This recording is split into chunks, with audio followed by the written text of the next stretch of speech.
Ladies and gentlemen, we made it. Welcome back to the TI5 American Qualifiers. We are here with our loser bracket finals, I believe, as we have NARv2 taking on, of course, Mousesports here in this best-of-3 series. We waited 2 hours to get into this matchup, and I know all of you guys probably upset wanting to watch your Dota, but there is a good reason behind it. What happened was MSS, Mojo Stormstout, who lives in Brooklyn, had to deal with an ISP outage throughout pretty much the entirety of New York City. He was rushing to find a place to play. Internet came back up at his house, went back home, got set up, and eventually did get into the lobby. So nothing he could really do about that situation. Now, the important thing to note is that there is not going to be a game advantage for Mousesports. It is going to be a level 3 draft penalty, meaning there's no reserve time whatsoever for all 3 games for NARv2, as well as a pick side advantage coming through. The choice, of course, for all 3 games coming out for Mousesports as well. With that being said, we won't waste any more of your time. My name is Malt. With me is Merlini. We also have Hani as well as Purge coming along with us. We're going to jump right into the draft. We're going to see what heroes are getting picked up as we move through. And guys, we finally made it. Look what we've got. Bounty Hunter, Gyro, Lina, and Ancient Apparition. Man, we were so ready to play Dota that Hani was watching a League of Legends stream the last hour. That was how bad we were ready to play. So it looks like Mousesports has elected first pick, and they'll probably stick with it all 3 games if you're in their position. And I mean, if you're in this position as Mouse, it's very unfortunate that the circumstances have come to this, but you should be looking to pick very fast, I would say, just because having no reserve time is really difficult to handle with the drafting. You want to put the pressure on NARv2 then, right? Yes, and I mean, some people suggest that there should be a 1-game advantage, but I think this is about as good as it gets for NARv2 too. I agree. it's an unfortunate circumstance, really. I mean, if it's a giant outage, there's not that much he can do about it in a game. I mean, the team that loses this is knocked out. Yes. This is the difference between one of these teams going to TI and the other one not. So I think considering the circumstances, the no bonus time is pretty fair. Yeah. And the pick advantage, which is also significant. You could do a lot of interesting strats. You could say like, oh, well, if we happen to have first pick and we're on Dire, we have this strat plan. But if you never get it, then you don't get to throw that strat out. I mean, not Clockwork, for example, very good on Dire offlane, but on Radiant offlane, not nearly as good because it's a lot harder to block the creeps in. So this could really adjust a lot of the strategies here. So this really hurts NARv2 then. Like, how much does this actually affect them going into the game? I feel like a draft is a big part of Dota, as most people will know. Does it hurt them as much as I think it does? I think it depends on how much they argue about it. It's like if you go into the game and you just have the mentality, it doesn't matter to us, we're going to win anyway, which should be the right mentality going into a series like that. You should not be arguing about whether or not you have a deficit in this best of 3 series, but you should just be, we're going into the game, we're just going to win. And then it shouldn't affect you, but if they argue too much about it, then definitely it will. So I just hope NAR is confident here and they will not think too much about it, but just play the game. Not tilting. Well, we are running through this draft, and that's not surprising. There's a Lina, Ancient Apparition, Rubik, Viper on one side, Gyrocopter, Bounty Hunter line on the other side for Mousesports. Ben, you have any thoughts about the draft as we see it right now? I mean, AA Rubik's a really strong dual support roaming, and they have 2 solo heroes too that are pretty self-sufficient. So NARv2 looking up to shape to be a pretty aggressive game, and it's Bounty Hunter versus AA Rubik is going to be the big story in the early mid game. This draft looks a lot like the game that they played yesterday where they went aggro try, actually.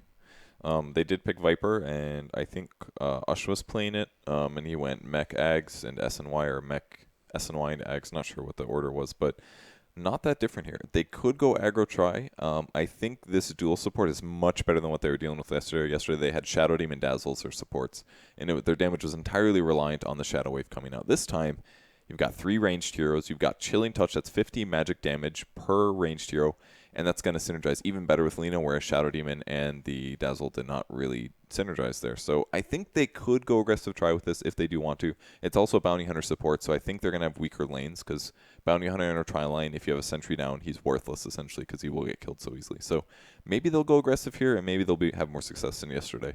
I think if I remember correctly, the Viper that was played by them the last time was a short lane Viper played by Ash. Yes, I believe so. But I think they ended up doing a dual lane scenario where they had a Witch Doctor on the offlane with, I'm not entirely sure what the other offlane hero was, but they had a dual lane short with a Viper against an Undying on the side of complexity in that scenario. Yeah, I think the Viper wasn't the same game as their aggressive tri lane, maybe. I can't remember, but they did pick it yesterday. But yes, you're right. It could be still an aggressive tri lane. I'm skeptical with that, though, because they haven't had any success with that aggressive tri lane. And I would more likely to see a Viper on the short lane and then a Lina just as a core middle. Or Ben was pointing out you have a pretty strong dual support combo. They can move together, set up kills, as well as you can just split them up as well. Not that good in the very start, but if you have a dual roam towards middle, where I feel like they need to secure the Lina a decent time, just because Bounty could potentially roam onto that position. There is no jungle right now for NAR, which is probably then the primary target for Bounty Hunter to move towards the mid lane and disturb his laning phase. This bounty hunter pickup is going to be very interesting. We actually saw this similar draft, except for like, I don't think that was in that second game, the gyrocopter, I'm not sure if it was there. The line definitely wasn't there. Actually, the first game was the one with the Wind Ranger. The second game was the one with the Bounty Hunter. So Mousesports feeling very confident with those two particular heroes, and they have their last pick coming out as well. The last pick for NARv turns out to be an Earthshaker, which is looking like a core Earthshaker because they have the Rubik, they already have the Ancient Apparition, maybe an offlane Earthshaker coming out from Mojo Stormstout. That wouldn't be a huge shock. We've also seen Quark play it in the safe lane before from time to time, as well as other lanes, just going for that enchant totem build. And that's what it's looking to be. Some sort of core Earthshaker coming through from NARv here. It looks like that. I'm assuming it's going to be the offlane Shaker, Lina middle, and a Viper short, having the two supports potentially roaming together. Mm-hmm. And Yeah, I think so too. just like classic polling bottom lane. A is not going to be the greatest action maker in the very early game, but they can move together very well. And the last pick on the side of Mousesports, here's a Beastmaster for Bulba. I think MSS didn't have like the greatest time with a hero yesterday, but maybe Bulba can do more with a hero. Hopefully he can. We'll see. We'll have to wait and see. The draft now done and complete. Do you have? We kind of ran through that draft really quick, but do you guys have any particular favorites after the draft is over? I like NAR's a little bit more. I think Viper is really strong versus their lineup, and I think that there's dual support is also a little bit better. I think the Bounty Hunter may be a little bit too early. I usually see it picked up versus a Chen, or, I mean, maybe if he can pop smokes, I think it'll be a really good pick. But you guys? Like, to me, I think Viper is one of those heroes you have to work well as a team. Mm-hmm. And I think when a Viper is picked up, it's to me a hero something like a Sven as well, where it struggles a lot if you don't have a good start. So Viper is like one of those heroes. It has to work well in the very start. You potentially get a fast mech, but then you have to move as a team. And I'm not sure if NAR is that kind of team that moves really well as a team together. So I'm a bit skeptical on their draft, where I actually prefer Mouse's lineup just because they're very comfortable with a Bounty Hunter. Padlet enjoys playing that hero, and he has been very successful with it as well. And Koikoi has his Windrunner again. So I think, to me, the overall lineup of Mouse looks a bit stronger to me. But I think both have a pretty good shot here. With that being said, we are going to jump into the game. It is Mousesports versus NARv2. Thank you so much, guys, for joining us for the analysis for the draft. We are going to get into the game here with MSS leading the way. Earthshaker going to just drop a ward real quick. He's got that Fisher first, so not going for anything too crazy. They're just doing some aggressive jungle movements coming up from NARv2. Chad is going to be up here. They might still go aggro tri lane. They have all 5 heroes top lane right now. At least close to top lane or close to top rune spot for NARv2, though. I mean, it's going to be a really dangerous lane for Earthshaker, so it's really important to secure that jungle for him. And, I mean, all their cores are pretty farm dependent, and they do require a good start, as Hani said. Maybe Earthshaker less so than the other two, but, I mean, they can't afford to give up, like, let's say, 1 kill in each of the solo lanes. That's really, really bad considering their late game is much, much worse than Mouse's. And they have that gyrocopter. The Wind Ranger, which put in work yesterday, the slasher build coming out from the Wind Ranger, went for that Aghanim Scepter into the data list and then just did work. Got a Blink Dagger as well, a couple of good shackle shots. Courier's going to come out. It's going to bring a couple of tangos coming through from Mousesports. And so far it's going to shape up to be Highlight Ag kind of roaming around, Chad and Fog, just looking to maybe just roam through their jungle, stay safe. They should have some sort of detection on them. I'm not sure. They have the Sentry on Rubik right now. They might have one in Fog. They do. They could put it mid just to make the mid laner feel a bit safer, make the Lina feel a bit safer. Pilot Eye is going to get scouted out. Dust is going to go. They will find it, but they don't have the pull. They're get in range coming out. Chad brings him back. The last right click coming through. This should be first blood coming out. Pilot Die already giving it up to Chad. That is a huge start coming out from NARv2. Yeah, that's really, really good for them. Unfortunately, they did see that Observer Ward drop down. But, I mean, that's what you don't want to happen as Bounty Hunter. You want to just be able to scout it out, and if you're wasting 2 supports time for your own time, then that's great. And, I mean, it was nice play by NARv. I think he can afford to play a little bit more safely. I think he underestimated the damage from this dual range chilling touch combo. He didn't think they were going to dust that early, I think, too. They just had it in their inventory. I didn't even see it. They threw it out. They get the easy kill, and suddenly they get the first blow. They get some experience as well. It was around the spawn time, right? Yeah, I think so. I think it was right around the creep spawn time. They saw that it didn't spawn, and they just immediately turned around and dusted. He actually came out of invis. I think he hit and then invised again. He shadow walked again. I mean, as a bounty hunter, the first thing you're looking at is their items. So he knew that one of them had sentries and dust. And I mean, if they buy that much, they're clearly not afraid to waste it, or use it often on the bounty hunter. It was close, though. It was right on the edge. This is a boar blocking the camp. The magic bush actually blocking both pole camps coming through. Rather, the pole camp as well as the big camp over here in the Radiant Jungle. So Boba being kind of cheeky. Level 2, we'll see if he goes for the axes or if he gets the boar. He's probably going to be stacking up the ancients as well with the boar later on down the road. MSS will not grab the rune. It's going to be, and this is what we see so often with the bounty hunter, is just literally shadow walk up, get the runes, be annoying, be a nuisance. And you do suffer an experience for that, but at least he's going to be kind of annoying around the map as well. So Yeah, but he's wasting a lot of time. When he died that first time, you have to spend so much time trying to look for the supports. And yeah, they're probably going to be at one rune or the other, but they could also be smoking mid, smoking your safe lane, and it's just a lot of downtime that you don't necessarily want on that hero. And as you can see right now, he's walking around. He isn't able to find anyone. Well, he's able to get a Zerg reward, but two heroes are hot on his tail. MSS is literally like, I'm not going top. And Chad's going to be there. He doesn't have detection. He does. Gets the sentry down. He's looking for that lift. He can't find it. He's just out of range, but he gets the dust off. Now the lift comes through with the telekinesis into the Fisher. Blocks him up in the wrong way. The chilling touch is going to go. They can't get around the tree line. They're going to try to eat their way through, and they're going to be a bit too late to the party. Pylai Dai is going to make it out. It looks like they might have another sentry. He's going to be up at the Ubercliff. They see him, though. He's just in range. He's trying to eat his way through. They still see him. Chad's going to walk. This is some next-level juking from Pylai Dai, but it is not going to be enough. Chad gets the kill. They throw down a dust and two sentries just to get that kill on Pylai Dai. That is some serious space creation coming out from the bounty hunter. I mean, again, he's stuck in this position, though, where, I mean, the kill that they got will provide more than enough money for another set of reveal. And he's still sitting at level 1. They did do a good job of blocking the camp, but at this point, I think he can just stay away from, like, at a pretty safe distance. So even if he gets dusted, he can just run away. But he went with the U first and won't have boots for a while. Yeah, so still level 1. So is MSS, though. He's not rotating top. How are they going to get him levels? This Earthshaker's just sitting in their own jungle. They're not really doing anything with him. He's just sitting, maybe even stacking here as well. Is he just going to try to fisher this down? What is he going to do? Stack, maybe move with the double supports, expecting defensive play from Mouse. You can't really kill mid yet unless they're like trading blows, because he needs to be close enough to follow up with a stun. And it's not very easy versus a very high move speed Wind Ranger. Or they just need to wait until Ush hits level 6, but by that time he can almost solo kill Wind Ranger anyways. Yeah. So they need to protect the chicken, get some more kills, keep up the aggression, use smokes constantly by reveal. I mean, they're off to a good start. Yeah, Pylai Dai is going to try to get involved here onto Ush.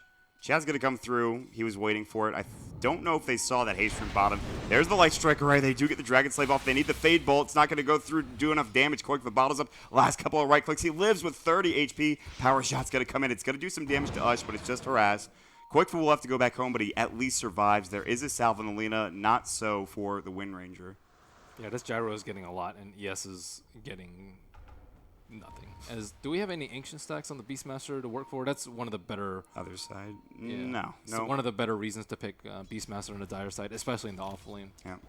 Constantly stacked, but he has been using his board to block, so at least he's doing one or the other with it. I imagine that NARv2 are going to put a ward down to block that camp at some point in time, just to make Well, sure he can't take that ancient stack if he decides to stack it.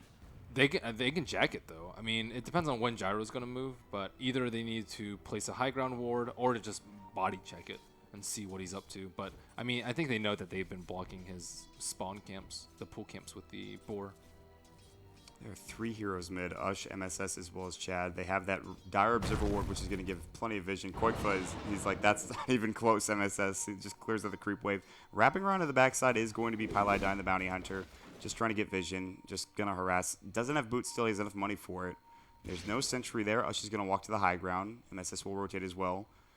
They will not see him clearly, and he's going to go for that top rune. And if he takes it, maybe there's an LSA for Ush. This is very dangerous. Yeah, he LSAs beforehand, too. That's a smart play, and Pylai Dai making it out of there, making sure he doesn't go for that is actually smart as well. But still, doing a lot of good things around the map with the Bounty Hunter. Fog gets shackled. That is a long-range shackle. Lashes to the tree. Oddly, Fog will fall to the last right click of Qualifiers. So they get a nice little solo pick-off on the support. Dual pick-off, rather. That almost looked like an unavoidable shackle. With the way He was, I mean, the trees on the left, trees on the right. He was going to get shackled anyway, yeah. So, yeah, Midas on Viper. MSS is going to get called no. out. Fisher's going to come through, but he's done. They just need to right-click him twice. They will. Chad, I don't know about this. They're going to pull him back. Ush is here, looking for an LSA. They get the dust off. They did the Dragon's Live as well. Korok looking for more. They Ice Vortex on the ground, but the TP already comes through. That was way too late of a TP from Korok. They were at the T2, and then there's the Fissure block on top of that. So if they want to dive him that far, they're very likely to give up 2 return kills, and that's certainly not worth it on the very low-level ES. Korok went Midas, by the way. Yeah, I talked about it. Oh, did you? Yeah. I'm sorry. I didn't. He picked it up a while ago, like 2 minutes ago. I Yeah, think. he did.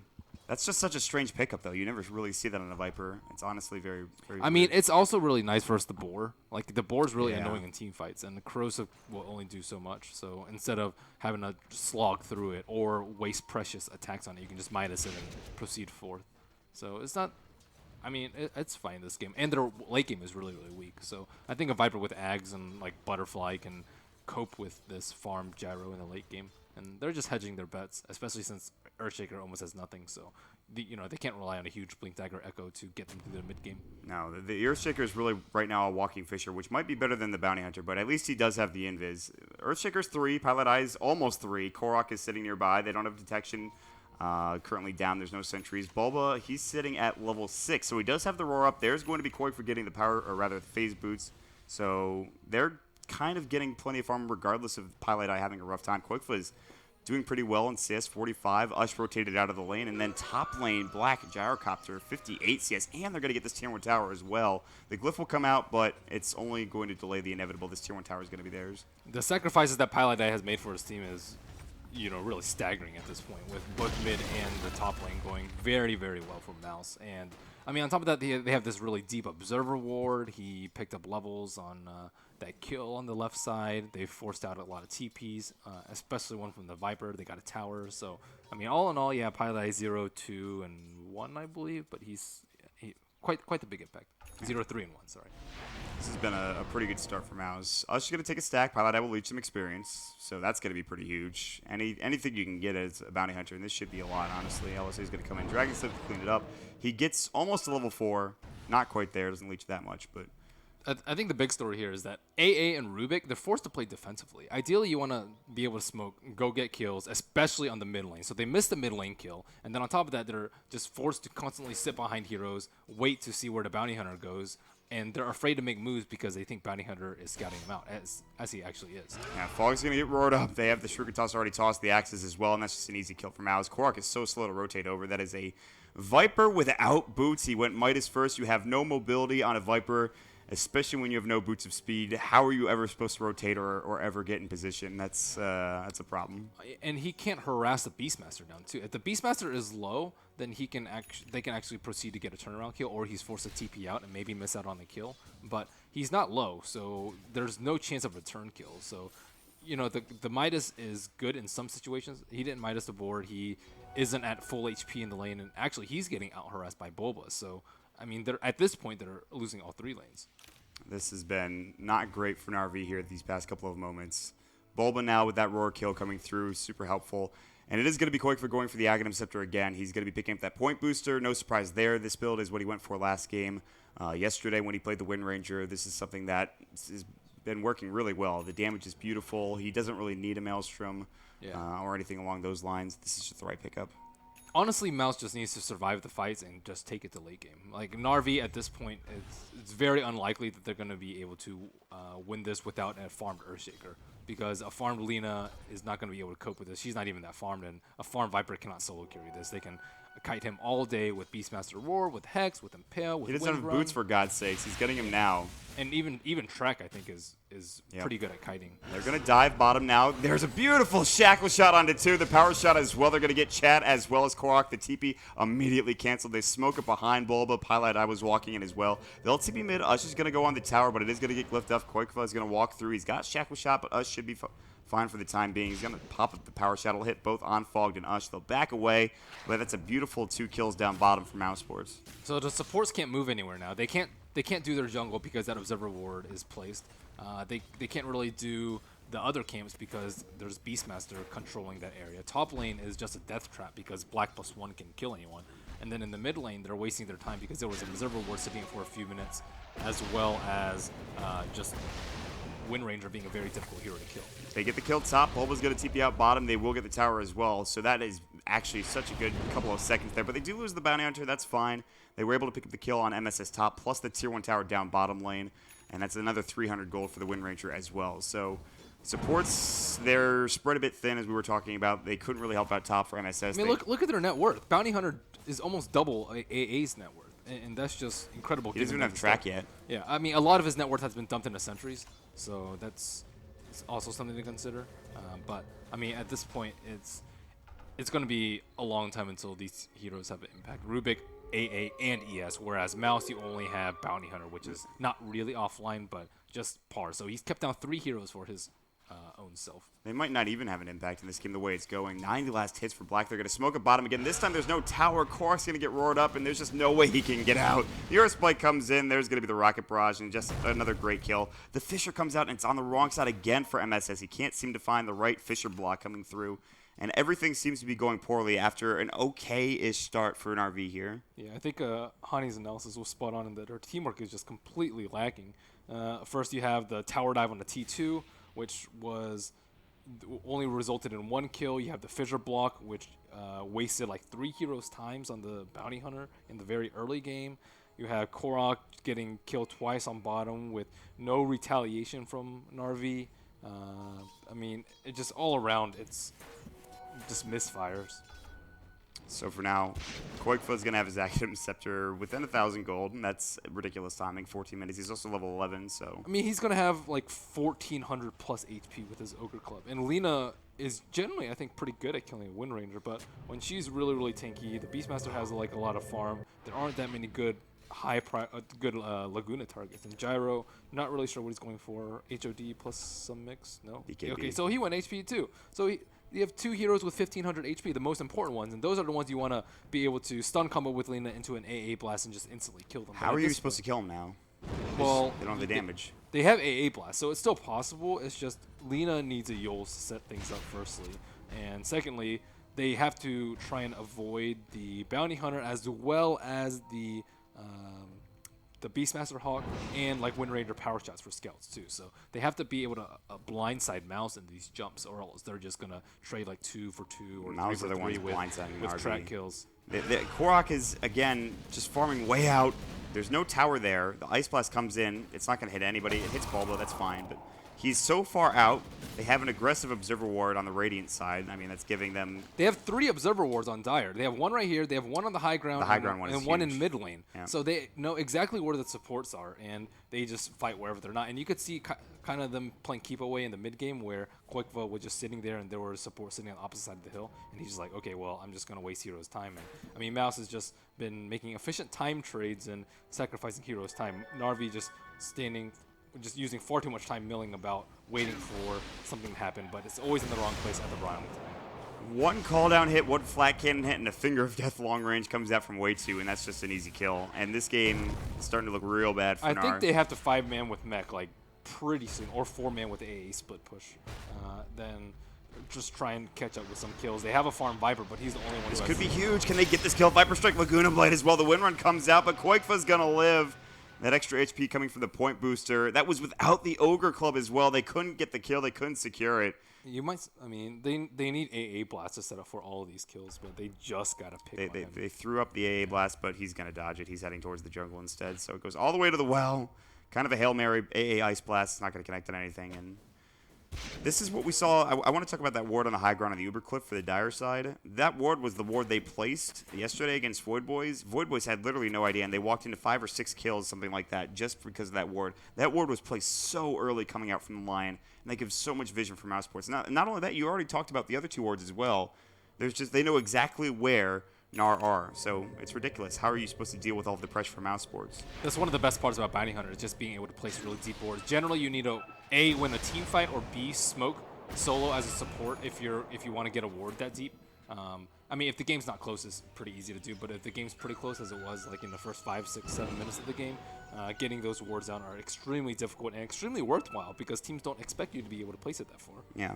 You never really expect that Uber Cliff ward to come out of like 14 minutes. He's had that ward up for like 2 minutes at least. There is a smoke from NARv2. It might have been spotted out. I'm not sure where they smoked under. They're going to look for a kill. There's someone roaming in on the secret shop. It is Black. That's a tough hero to kill. He doesn't have his BKB yet. Everyone else is bottom, though. You can see the line being drawn from the purple player on the side of NARv. MSS says, hey, they're down in our jungle. But they're just sitting up near the enemy jungle, in fact, sitting near that mid-tier 1 tower. So Lina might be walking into Lion right now on the bottom lane. he's invis, but they actually have detection. They're going to come out. They have the Necro as well. There's going to be the Ice Blast. Ush actually out of the range of the detection. They're going to walk away. There wasn't Pilot Eye there for the track, so he's actually going to live. Tier 1 tower is going to fall. Korok is going to take it down, but there's going to be some pressure on the side of NARv as Mousesports are pushing into this Tier 2, and they might just let this go. It's a good move by both teams. Like NARv, they need to group up because they have the mech finally and because they're really far behind. And then Mouse decided not to fight because they really don't need to. Just take it late, look for better engagements. And I mean, NARv haven't been able to utilize their jungle at all. Even the early contests, it was first spawn was blocked, I think, by the boar. Second spawn was blocked by the boar. 2-minute spawn also blocked by the boar. And then after that, Beastmaster just contested every one of the spawns. And then after that, Bounty Hunter had the Observer Ward. And then on top of that, they replaced another Observer Ward. So they've had control of those 3 Radiant camps for the entire game. That's a big avenue for just getting levels, especially for your supports, especially getting some stacks up for maybe Ush as well. Level 7 for Pilot Eye, the support's level 6. They just hit 6. Actually, MSS, he's being played like a support right now. He pretty much has nothing. He's got boots and his soul ring. Level 6 for the off lane. I say off lane, Earthshaker. They have a 7,500 experience lead for Mousesports. The net worth lead is just about the same as well. And you were mentioning this earlier. It's pretty much all you really need to do is just wait for the late game for Mousesports, farm up, and go from there. Well, they also need to not get picked up. This is where like Alina would usually like solo smoke and get big kills on a Gyrocopter without a BKB, or like a Wind Ranger who went like, let's say, a Maelstrom first. But since they all built tanky, they can't combo with the they can't combo with the Yules into like an AA blast anymore, just because they have too much HP. And without that sort of pressure, Mousesports can just farm wherever they want.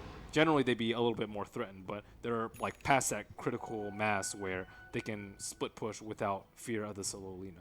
Chad steals track, which might be something to get them into the game. Pilot Eye is tracked up. Fogged is chasing him down. The Ice Vortex. Kork's going to find him. This will be a track kill at the very least. But look at his gold. He had 2,100 gold before he went down there. Almost at his Blink Dagger. Yeah, I mean, he can go Blink, he can go Oh, my lord. Solar. I mean, Blink is probably the best one. Whose here. point booster was that, real quick? That was Ush's point booster, his Aghanim Scepter. I mean, it wasn't going to be done anyways, but still. Everything going wrong right now. It's 5-9, 19 minutes in. So they sentry 3 of the camps, or 3 spots on the Radiant jungle, but they weren't able to actually get the replaced Observer Ward in their safe lane. So they constantly have vision. Now MS is like, oh crap, I just walked under an Observer Ward that just expired. But it should give them an idea of how Mouse has been placing their wards, how aggressively they've been playing, and how they can expect to move. Yeah, but what do you do against that? You don't want to. You can't really purchase mass sentries. I mean, I guess you can, but it's a lot of investment. You blow all your smokes right now, I would say, to get a couple of kills. Like once they get BKBs, what does their lineup have against BKBs? Maybe like a Scepter on Alina, but even that's coming out like pretty late. But I mean, Mouse gonna farm out, get BKBs, and then take team fights when they're strong enough, and then just split push in the meantime and heavily out farm. So they have to catch them off guard, get like 1 or 2 kills, and then transition that into tower kills, and then they can farm their jungle because they have a lot more control without the T1s there. With Mouse having this sort of presence on the Radiant jungle, they can sneak in a Roach, they can protect their T1 on bottom, and I mean look at where they are right now, just taking over with that Observer Ward still up. They're going in deep, and they also are going into Roche as well. And it's not like NARv2, even if they were to smoke it, they don't actually have that great of a team fight. They have, obviously, the Earthshaker, who is not farmed at all. There's no Blink Echo Slam coming through, so... It's more for the element of surprise rather than anything. Yeah. It's just, like, Mouse is expecting that they have Bounty Hunter perched on the top side in case they smoke around. They have an Observer Ward, or sorry, they have a Hawk as well as Necro, so they know they don't have any vision, and the only way that they're gonna win is if they catch them off guard with the smoke, and that's already covered. So there's like almost no possible way that Mouse can lose that fight because of their positioning, and I mean they're playing very smart for sure, and playing with vision very well. Yeah, Mousesports have just been looking solid, honestly. Solid is the word I would use. They take the Tier 1 tower top lane. Mousesports, in the meantime, are grouping up mid. They have plenty of great vision. You can see, I love that cliff on the high ground near the top lane. The ward there, that's actually one of the best wards just for vision towards the secret shop as well. They also have one behind the Tier 1 tower mid as well, like right there. Not on the Uber cliff, so it's not going to get countered as easily. And, of course, in the jungle, too. So they just have such great vision. The Ice Blast is going to come in. It might push them back. They still have the Aegis. I believe it's on Qualifiers. Top lane, they're going to go for a Tier 2. These are the trades they have to make for NARv2, but they can't get it done right before Qualifiers is going to TP in. Looking for a shackle shot. Chad's going to be able to get away. More TPs. MSS gets the fish off. Korok is going to get latched up. Bulba's got Roar. Korok is going to fall here. MSS will get out, but Korok will die, and then they even use the finger as well. And that's just going to be another easy kill coming up from Mousesports with the retreat a little bit delayed coming in from NARv2. Looking at this game, it's pretty clear that NARV just don't really know how to play versus Bounty Hunter that well. I think they have the pressure to safe lane a lot more. And they just completely ditch the lane and try to shore up mid and bottom. But I think they sack one of the solo lanes in the mid and bottom and pressure to gyro instead. And then they have ES to set up into a telekinesis with 3 heroes with chilling touch. I think that's a much better move than trying to sit mid and protect the Lina. Yeah. If Lina gets constantly ganked by the Bounty Hunter, it's an unfortunate situation. But she can just spam out the wave and then go do newts. Right, that's one of the strengths of having a Wii mid hero. You can transition into newts if you're having a difficult time, and you can just check the opposite rune or try and contest Wind Ranger at the runes, which is probably not that good of an idea. Or you can just stack. There's a lot of options for Alina without that much support. Whereas like an Earthshaker, as you mentioned before, his comeback is almost non-existent. Like he's working on a Blink Dagger. He is 2/3 of the way there, but I mean, even this last, like, 900 it's not going to matter because they're going to have BKBs, at least in the Gyrocopter, by the time he gets this Blink Dagger anyways. So it's about surprising them, like you said. I think it's better to sacrifice the Lina's farm and trade it for the Gyro's farm. And then this way, once you get a smoke kill on the Gyro, the ES can stay in the lane. And you can force the Lion and the Bounty Hunter to react to you instead of, oh crap, they're living in constant fear of a Bounty Hunter. Yes, he is going to be around the map. Yes, he is going to scout you out. Yes, he's going to have observer wards. Yes, he's going to pop some smokes. But you still have to take risks. You still have to try and outplay them in that manner. And here we go. Initiation onto Ush. They'll get Bulba, but they've already lost Ush. He just kind of stayed around and took the shackle shot to the face, and Quaker says, that's an easy kill, thank you very much. Spell was stolen, it's Earthspike, that's not bad. Quaker won't be able to go any further, but there's the blinking from Pylai Die, looking for more. Good TP from Korok, but right now they're just trying to cover their asses. They're trying to retreat. Earthspike onto Fog, they're going to get the power shot onto 2. Quaker with a double kill, Chad in trouble as well, and they get that kill with Bulba, and the right click coming through. That's 3 dead, just for a Beastmaster. All the meanwhile, MSS, no TP. I think it might have been canceled or he just didn't have one in general. He's trying to get to that Blink Dagger and every little bit counts, and they just got caught out of position. Korok's even going to fall, looks like. There's the Earth Spike, the call down as well. And NARV are just crumbling right now. 6-14. They've been behind the entire game. They might even lose MSS if they're not careful. Looks like they won't go high ground. Maybe Black will. Rocket Barrage and Chant Totem, they are going in. There's going to be the Earth Spike. And it's a track kill coming up from Pylai Die right at the end. That is 6-15 the score, and they really only at this point just maybe need to wait a little bit longer, get some more items, and push to the high ground here, Merlini. Yeah, it's at that point. It's at that point where NARV, their lineup has, I mean, it's supposed to run out of steam right about now, but it ran out of steam like 15 minutes ago. Yeah, that's what it felt like. This game might be the quickest 24-minute game we've seen, honestly, with how, of course, this has been going for NARV, and that's not to say he does that have a scepter, so that's pretty good. Yeah, he used the scepter, I believe, on Bulba. Almost got the kill. Actually, no, he was setting it for the Light Strike Array, then he got shackled. He did not expect. They didn't have any wards up on near the Roche pit there, so they walked up. He saw Bulba. He, I think, maybe only assumed it was Bulba. Stayed there and then took a shackle to the face and then died. So it's just not Ush's game. It's not really anybody from NARV's game. The Midas for Korok. It's not really doing anything at this point. It's not really accomplishing anything. What does he have? Guardian Greaves and a drum. He's not building into late game damage. Not that a Viper is particularly good in that situation anyways. So where's the damage coming from? Ush. And now they have a Blink Dagger for MSS. And that's about it, really. Honestly, is all that I can think of. A nice Echo. I think they bait Viper into like a nice Echo Slam. Or, you know, they have Viper out. They all converge onto the Viper. And then they Echo Slam 3 of them. And then Mouse... I mean, if they don't build BKBs, that's pretty much one of the only vulnerable spots in their lineup right now and how they can lose. Also, maybe getting like Roche jacked, but as we've seen before, Mouse is already pretty prepared for Roche. Okay, he has BKBs. So, yeah, I mean, their options are very, very limited at this point. It just seems impossible. They're going to smoke up. They might actually get quick for the blink and chant totem. There's the Viper Strike, the Echo Slam. They might be able to get this kill. He's going to try to TP out. He actually might make it away. He will go down just at the last second. The Viper gets the He kill. messed up badly. He didn't win run. Man, he kind of panicked there. 1,600 gold, 700 of which goes to Korok. So that's a really big kill. And that's, again, that shouldn't have happened, though. If he win runs, BKBs, and TPs, he's okay. And then they lose Ush, who's farming the enemy jungle, just randomly. Black does pop his BKB. I think maybe Ush was going to try to go for the kill, and even did a lot of damage there as well. But 1,500 with BKB is too much. So that's 2 BKBs, and again, their window is just, it's close. so what? You win this game based on sheer luck and initiation from MSS and good smoke ganks, I guess? That's pretty much it? Great echoes and Mouse positioning themselves improperly. Yeah. That seems nigh impossible with the way this game has been going. There's been very few mistakes from Mousesports. They've looked like the solid team. They honestly, Mouse just needs a gem. Take down all of their observer wards. Take down Roshan #2, and then just go from there. Okay, they already have a gem. So it's pretty simple game plan for Mouse. They have so much farm with the heroes. Lina, their initiation is almost completely negated by BKBs, and they have enough HP to tank through the Laguna. Just maybe like Laguna plus AA ulti plus Earthshaker Echo, and then they can take out one of the important heroes out of the fight immediately, which is like Wind Ranger and Gyro. And again, they have to fight without Bounty Hunter scouting them out, without getting a pre-track on them, without the Hawk scouting them out, and without the Aegis. So there's a lot of ifs in that. Well, that comes down to a high ground defense, but the Aegis is always going to be there. I don't think Mouse are going to push without an Aegis at their back. I've seen crazier things, Mott. I don't know, man. It's getting real ridiculous. We're theory crafting possible ways for NARv2 to get back in this game. It's not over yet, but I mean, it certainly feels like it is. Black is going to be sitting in the mid lane. He's going to just walk away. He's got that Orb of Venom casually, BKB drum. Also 4.5k gold on the Gyrocopter. Way2 now has a blink and a 4-staff. It's just really poor for their morale when they're losing the early game with a team that should win the early game, and it really messes with their mentality for game #2 because they're like if they split push and out farm, I think the farmers on Mouse are just better. Just like Qualifiers and Black just will straight up out farm and outplay Korok as well as Ush, so that's not that great of an option.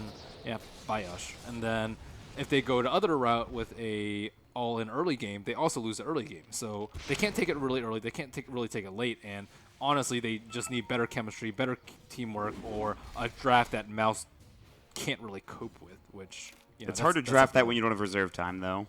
Well, I mean, they knew they were going to face Mouse today. They have, like, you know, almost a full day to prepare some strategies. And maybe, I think, firstly, in the next game, they should just ban out Bounty Hunter, honestly, because they didn't react to it the right way. And it's...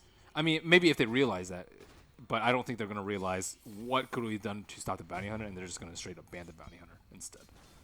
That might be the safer play, but then you let other heroes through from Mousesports. And it's hard to not get tilted, especially with the way this game started. Just on a 2-hour break, essentially. 2 hour just sitting there hoping to God the internet comes back up. There is a smoke gank here. Korok's going to walk out. He'll scout out Qualifiers. He's going to right-click him once, then get tracked up. He knows he's tracked. He sees Way2 from behind. Way2's not going to go to the high ground, though. And they shouldn't push high ground because they have the fissure block as well as the blink echo. So you commit with 1 fissure block, you commit with 3, you get echoed. So it's a lose-lose situation for them, and it's really silly to push high ground this early. They do have a really great observer ward. They got to track off as well, but Roche is up in a minute and a half. There's no real reason to force this, honestly. And they will lose a gem if they lose a push. So I mean, they do have the potential to lose if they push right now. So Mouse a 5-man team wipe for NARV2 could, I mean, again, we talked about late game heroes. They don't really have them, but at least it gives them a lot to work with in terms of itemization, maybe even experience as well. So. But Mouse shouldn't feel like they're on a timeline at all. No, definitely not. This game is in their hands drastically, and the only thing they need to do is just complete the game. I think that's about it. Gyro, it's a full tank build. It's one of the best builds versus Lina. You see like Gyros go like butterfly and stuff versus Lina, and it's just most of the times not the right build. Just because if you get Laguna and then you're AA ulti, you're at like 25% HP, and you're just gonna shatter to like 1 Nether Toxin hit, right? So you have to just build a lot of HP so you don't shatter, you don't get as much Nether Toxin damage, and on top of that, you have like a lot of armor already from Scotty, which is pretty darn nice. So I like Black's build this game. And as we saw earlier, like Lina tried to make a solo play on the Gyro earlier, and he had too much HP to even worry about it.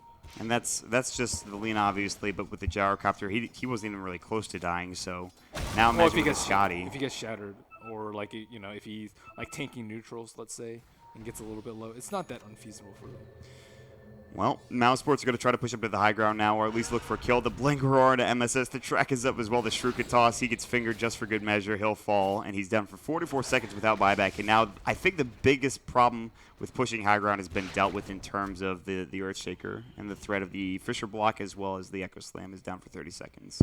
It's still not easy, though. You have a Lina to spam out the waves. You have a Viper to sit out in the front. But with Focus Fire, it can be a lot easier.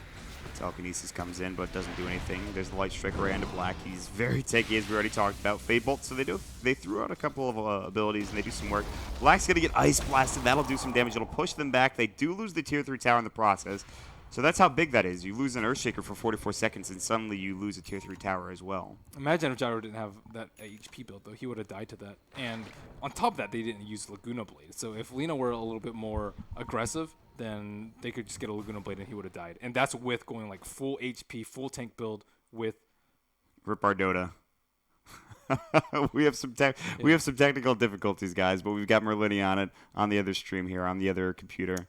Yeah, looks like they're doing Roche right now with Quakefa and Black as a duo. I mean, this game's pretty much in the bag for Mouse, and they can just stick. They're very confident, very.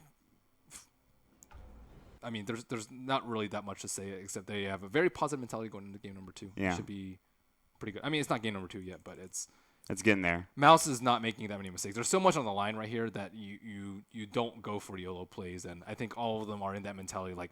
We cannot mess this up. Let's just, think everything through twice before we make a big play, like a 5-man push, for example, Roshan, anything that's of minor importance, they should reconsider very heavily and just make sure that it's the right play so they can seal game 1 and move on to the next. We're back into the game, though. Some technical difficulties. I guess Dota just kind of crashes randomly, apparently. So that happens. What's Wind Rangers? Oh, she completed Daedalus. Yeah, yowza. Yeah, she's going to hit like a truck, the BKB, and maybe go for a Blink Dagger a little bit later. There's an Aghanim Scepter for the Viper, so at least that's going to be kind of hard to push in. 12-second cooldown. It doesn't do anything versus Wind Ranger, though, since she has Focus Fire. Yeah. So, I mean, I don't really like the build from Viper. Like, Guardian Greaves is nice, but they're never 5-manning, and Viper does not need the extra mana, so that's... Maybe he's afraid of getting mana burn by the Necro books, which is pretty reasonable expectation, so I like Guardian Greaves in that aspect. And the Scepter, again, doesn't do anything versus the Wind Ranger because of the Focus Fire. And what else is there? I mean, she can just BKB and BKB wind run it. Korok's going to get found. Bulba gets the roar off, but meanwhile, Us just Lagunas him, but Black comes in with the call down. LSA way too getting low. Spell was stolen. It is going to be Flat Cannon. Korok's still alive, but just barely. Fall going to work on Piledai. The support duel is coming through. Fisher misses on Black, though. Piledai still going to town on Fog. He's about to fall. The Necro Summon comes in, but the Enchant Totem to save his life. Shuriken Toss is going to bounce. Comes all the way through for Piledai. Ush gets off a Shackle Shot onto him into the tree. Now he's going to get right-clicked in Flat Cannon and Rocket Barrage. Yeah, that BKB did nothing. Yeah, really didn't. He's going to have to buy back and maybe think about just defending this Rax at this point, but even that seems like a struggle. There's still buyback for Korok. Ush buys out immediately. He doesn't really need to, but they're about to push into this base and finish this game off is what it feels like. They do need Bulba probably as well as the Lion, so maybe they'll wait a couple of seconds and regroup, though. Mm-hmm. Again, the two farm-intensive players on Mouse just outclassed the two on NARv2. I mean, he could have BKB'd the Shackle Shot right there, and then maybe Fog and TP. That's probably a better play, but when he Shackled and BKB, it's... yeah. That was rough. Well, Ush gets killed almost instantly after that Shackle Shot lands. You have the Yule's Ags and a BKB, which he just purchased. It just takes like one more gank on Lina or Earthshaker, and they can take a Rax, and then after that, they don't have to worry about Fidra blocks because they can approach through two different lanes. So it's very close for Mouse to taking this one home. At this point, you're just thinking about game number 2 for NARv2. We already talked about the Bounty Hunter. No. I mean, again, there's so much on the line. You have to play. You have to wait for Mouse to try and 4 or 5-man clump, look for the Dream Echo into a blast, the Dream and Echo. then take it from there. I mean, we are, because we're not in the game. We're not under pressure, and we know that Mouse, they're in a very comfortable position, and they have the benefit of that. But NARv trying to do anything they can to stay in this game. Ush is going to dive back. Big Echo onto 2. Bulba getting low. They do blow up the line, but now the BKB, the shackle onto MSS. Another roar was stolen nicely by Chad, but Fog's going to get chased down. The Guardian Greaves not doing nearly enough. Fog won't fall yet. The Rocket Barrage, Korok does TP away, but they've already lost 3 heroes. One of which does not have a buyback, and that is Ush, and that's probably the most important hero in terms of damage. And they got the two hero combo. Yeah, it just wasn't enough, though. They're going to use the Focus Fire and the Melee Rex. The buybacks come out. The Viper Strike. Koikfa does have the Aegis, so he's not too concerned. Black will get fished up. Enchant Totem. Koikfa might fall finally. The wind run away, Aegis. and he actually will stay alive with the Aegis in tow. He could just still go back and maybe even suicide if he really wanted to. He'll probably just go back and heal up, though, honestly. They had 2 buybacks, so I think let's just wait for Aegis Cheese or wait for another important kill. Again, Lina, Earthshaker, probably the 2 most important. Rubik, I mean, AA is actually pretty decent too since he doesn't have buyback. But yeah. If NARv were able to analyze this replay, I don't think they would ban out Bounty Hunter, but I don't think they realized how deep the Observer wards were planted and how effective his movement and deaths actually were. It was just really clown time from the get-go because of how much they rotated. The Fisher block early on really cost them a lot of time, too. Yeah, it really did. And you can't have mistakes like that. It's like 3 heroes wasted probably 15 more seconds, which frees up 2 lanes, and then they waste another. They'll find Pilot die, but actually Bubble with the counter roar. They can't get the kill call down. He gets forced out. MSS is going to get absolutely destroyed by the Wild Axes. Bulba, the Beastmaster, getting the kill there. They take down 2. They do get the Cold Feet Fogged, now actually getting chased down, but will make it away. Ush comes through. And they lose a gem. Rip Reno. There's going to be a light trick right That was pretty good. That's a good YOLO play, though, because they're 2-man trying to kill a Bounty Hunter, steal the gem back, and then get some more control of the map with the gem, and that's before the Rax has fallen, so... Now, with Earthshaker in the grave, Koikva doesn't have Aegis, but he shouldn't really be that scared. They have a Lotus Orb on the Pilot Eye, so they'll push up with Koikva. If he gets Yules, Ush can combo him. So this is a really smart play from them. And then by the time Lotus Orb refreshes, Focus Fire will be LSA's going to miss. They take down the tier 3 tower. They'll wait a couple of seconds, get ready to go again, as you talked about. Black's thinking about going up to the high ground. They're going to get a Hawk to scout the south. I think they might see it. They do. They right-click it down real quick. And Focus Fire on the Melee Rex now. They don't have too much vision behind the buildings, but it doesn't matter. The Rex is gone. Ice Blast will come through. Laguna Blade onto Black. Yules is up there and actually saves his life, I think. The LSA comes in. That was an Ush Yules. That was poor coordination. Yeah. If he Laguna Koikva would have died. But Gyro had BKB as well the whole time, so he's not even close to in danger of dying. Yeah, so they had a Laguna the Wind Ranger, and then he would have shattered. So even then, the damage has been done. 1 set of racks taken as well as a T3. Roshan respawning pretty soon. And the Lotus or Pickle was actually really smart because that's the only way they win big fights is if Lina gets a Yule set up. That's not going to happen anymore. She's going to have to do it the old-fashioned way with the Light Strike Ray. And, of course, a lot is still on MSS. They can still do it off Echo. That's their best options. But MSS has, it's been a really tough game for NARv, really tough even pre-game for them. It's been a tough couple of hours for them, honestly, coming through here. They're just trying to play some Dota. MSS was warming up. He was ready to go. He was in the lobby for a period of time. And then suddenly New York City has an internet outage, at least through ISPs of Time Warner. So they stay around for 2 hours. They get into the game. They lose all of their draft reserve time. And suddenly they're in this game that they're losing heavily. They're going to get roared up on Ush. Spell was stolen. It was Roar. Nice play there onto Black. But Ush is just getting it destroyed. Black's going to get Lotus Orb right now. They throw up the Ice Blast. Won't do much there. Fisher block comes out, but actually doesn't block really anything. Chad is, of course, coming in. He blinks away, but he might actually just be dead. He's going to try to TP out. Black won't chase any further. Pilot Eye can't find him with the Shuriken Toss. So Chad does survive, but Ush goes down once more, which could theoretically lead to another Rax. They've been doing such a good job of controlling Ush this game, though. First passively through the HP builds, and then secondly through just roaring him, shackling him, hexing him before he can get a combo off, and then now through the Lotus Orb. So it's just been a complete dominance of Ush the entire game. Ush down for 44 now. His impact has been 3-6-3. Not particularly great for the Lina. We talked about that 20-minute mark where they were probably at their strongest, but still didn't feel that strong. They now are down 30,000 net worth, almost 35,000 net worth. Game is in fact hard, according to Pim Muckle. There's the Fisher coming out. The Lotus Orb It is. Don't give up. That's right. 40 minutes in, the Dream Echo Slam. That's all you have to look for now. They can get the T3 down before Lena revives. And then I think after that, they just proceed through mid. Forced out from Koikla. Nice. Shackle shot. Doesn't latch on MSS, but there's the blink and hex up Earthspike. Now the finger as well. The good mech, good Guardian Greaves comes in the roar. MSS still alive, but looks like he might fall. They do blow up another one. Dragon Slave comes out. Korok just backing away. They lose the line for that jump in, but they get 2 kills in the process. Pylai looking to walk up. Tracks everywhere. The track goal doing so much work. Now another roar. The refresher comes out. The call down as well. Ush will fall for another time. 75 seconds, and it looks like that is going to be GG coming out from the side of NARv2.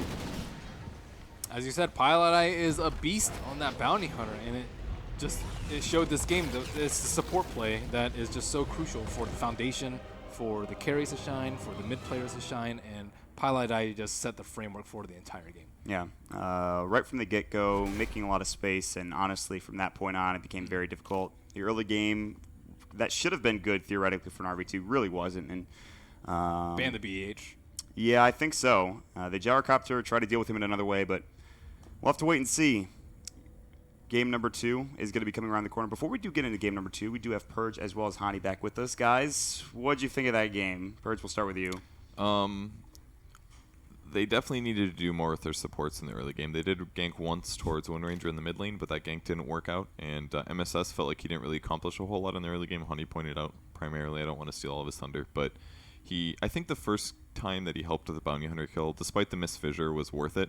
But after that, he should have shifted back in the offlane. And what he pointed out was that if the Earthshaker is in the offlane, then that forces the supports on Mousesports to have to stay there to zone him, because otherwise he's getting free experience. And he basically immediately transitioned into a support. He went in the enemy jungle and he was like, whoa, I'm gonna roam and I'm gonna kill bounty hunter. But if you don't get tons of kills, it's not going to be as good as sitting in the off lane, sapping experience and getting 6. Because once he gets 6, then his ganks become so much more dangerous. So I think MSS in the early game really underperformed there. Other thing that I really thought was a bit weird was the Guardian Greaves on Korok. I really don't think it's a good Viper item. Obviously, there's some mana drain from Way Too Sexy and the Necro 3 from Bulba, but you know, it's 900 for the arcane boots, and you're spending 1650 on the upgrade. That's 2,500 gold that could have gone to almost anything else. Treads alone would have been more DPS items. And on top of that, he has Midas, so it's like 4,500 wasted gold.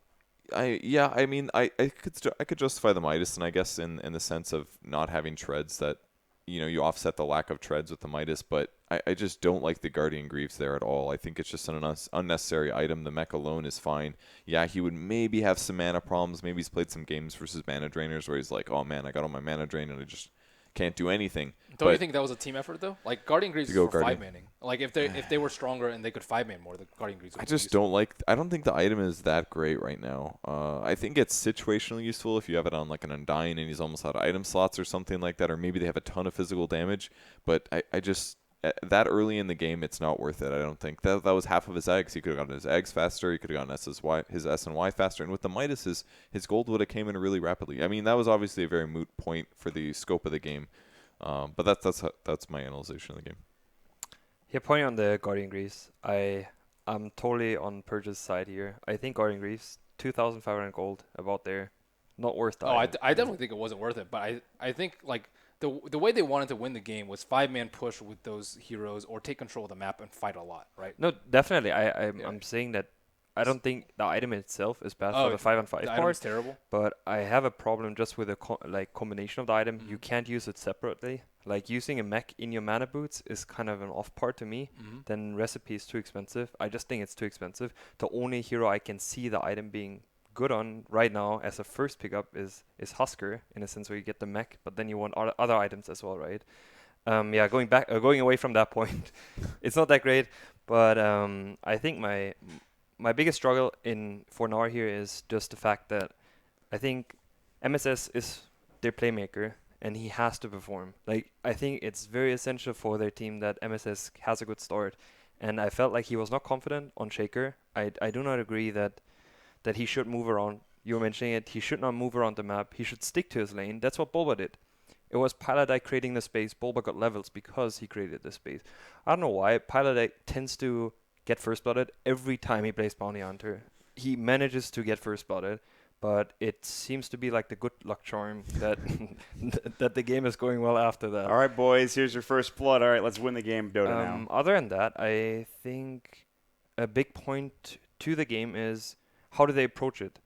I felt like they were very stuck in, guys, we are penalized in this series, and I feel like the draft did not suit them. I do not think the way they approached the game was great, and I feel like it reflected a lot. Like you could see that in the game, during the game, how there was no rotations. They were not on par at all. To me, this first game felt like the second game yesterday against Complexity, where they were completely off. There was no team play, no nothing, and I just hope for the upcoming game that Korok is going to be on a playmaking hero, that MSS can shine on something else. Clockwork was bad out for him, so figure another hero out for him, but Korok needs to me, he has to be the mid role, and he needs to have a flashy hero. Hopefully something like a Puck. I think that would help them a lot.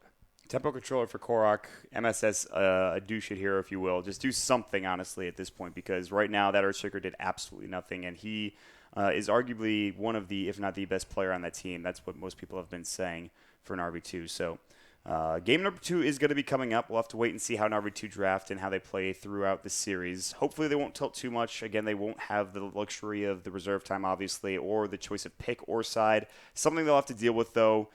With that being said, this is the losers finals here for the TI5 American Qualifiers. A big game, an elimination game essentially for NARv2. They have to win this next one or they are out. And of course, if Mouse win this next one, they'll be moving on to Seattle. We'll have to wait and see how that goes, guys. We'll be back in just a minute. Again, my name is Mont. With me is Merlini, Hani, and Purge. We'll be back in just a second, guys. Stick around.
Ladies and gentlemen, welcome back to the TI5 American Qualifiers. We are here in the Losers Bracket Finals with NARv2 versus Mousesports, our second game of the series. It is a best of 3, and NARv2 right now, they're facing elimination. We are going to jump right into the draft here. Joining me alongside is going to be Merlini. We've got Hani as well as Purge. Guys, we're already into the draft. Game number 1 was a goddamn disaster for NARv2, I'd go as far as to say. Game number 2, let's hope the draft's a bit better for them. It is completely different than every other draft I've seen NARv2 do. They almost always lead off with supports, especially a Dazzle if they have the option. But this game, they're completely changing it up, and I think it's YOLO time. It is YOLO time. I like the Bristleback pick. What do you guys think, Hani? I think the opening is very strong. Having Bristleback plus Witch Doctor is still very open to where you choose to put those heroes, but it gives you a lot of physical damage. Witch Doctor always a pretty good support. I think the opening is very strong here for NAR. I agree. IO Shadow Demon, an interesting start for Mousesports as well. Any thoughts at the start of the draft, Ben? Why Shadow Demon? He's been pretty popular lately. I mean, But why versus these two? And why second pick also? I mean, I see him. I see him a fair amount, but it's usually with someone that can set up, or that's someone who's really good with the images, or maybe anti-mage on opposite team or something like that. It's usually one or the other. there's still Lesh in the pool, so maybe they're hoping they can get Lesh as their core in the second round, and then they could do. Then they could have done a Shadow Demon Lesh dual lane because Wisp is obviously going to be somewhere else. I mean, I feel like if you have the right carry, you can get by with a Shadow Demon dual lane very easily. He's got a pretty good animation. Yeah.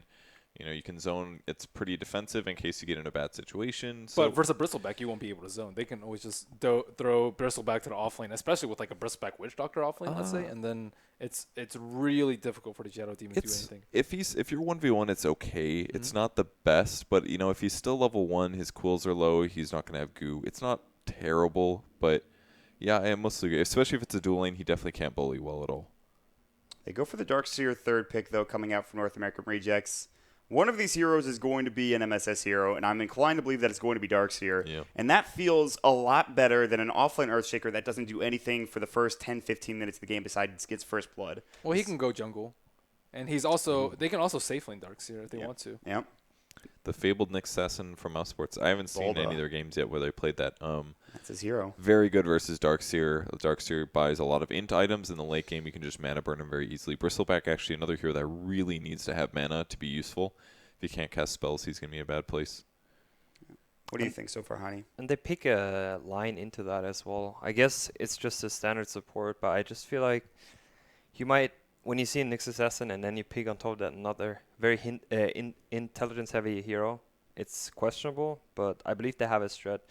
I think going back towards the Shadow Demon, I felt like when you pick a Shadow Demon IO in that regard, I think your follow-up is usually like where you don't struggle as much. Whereas if you would pick a Leshrac, right, if that's the option where you still want to have the Shadow Demon, then you rely so much on the Shadow Demon if you wanted to have the Shadow Demon instead the other way around, right?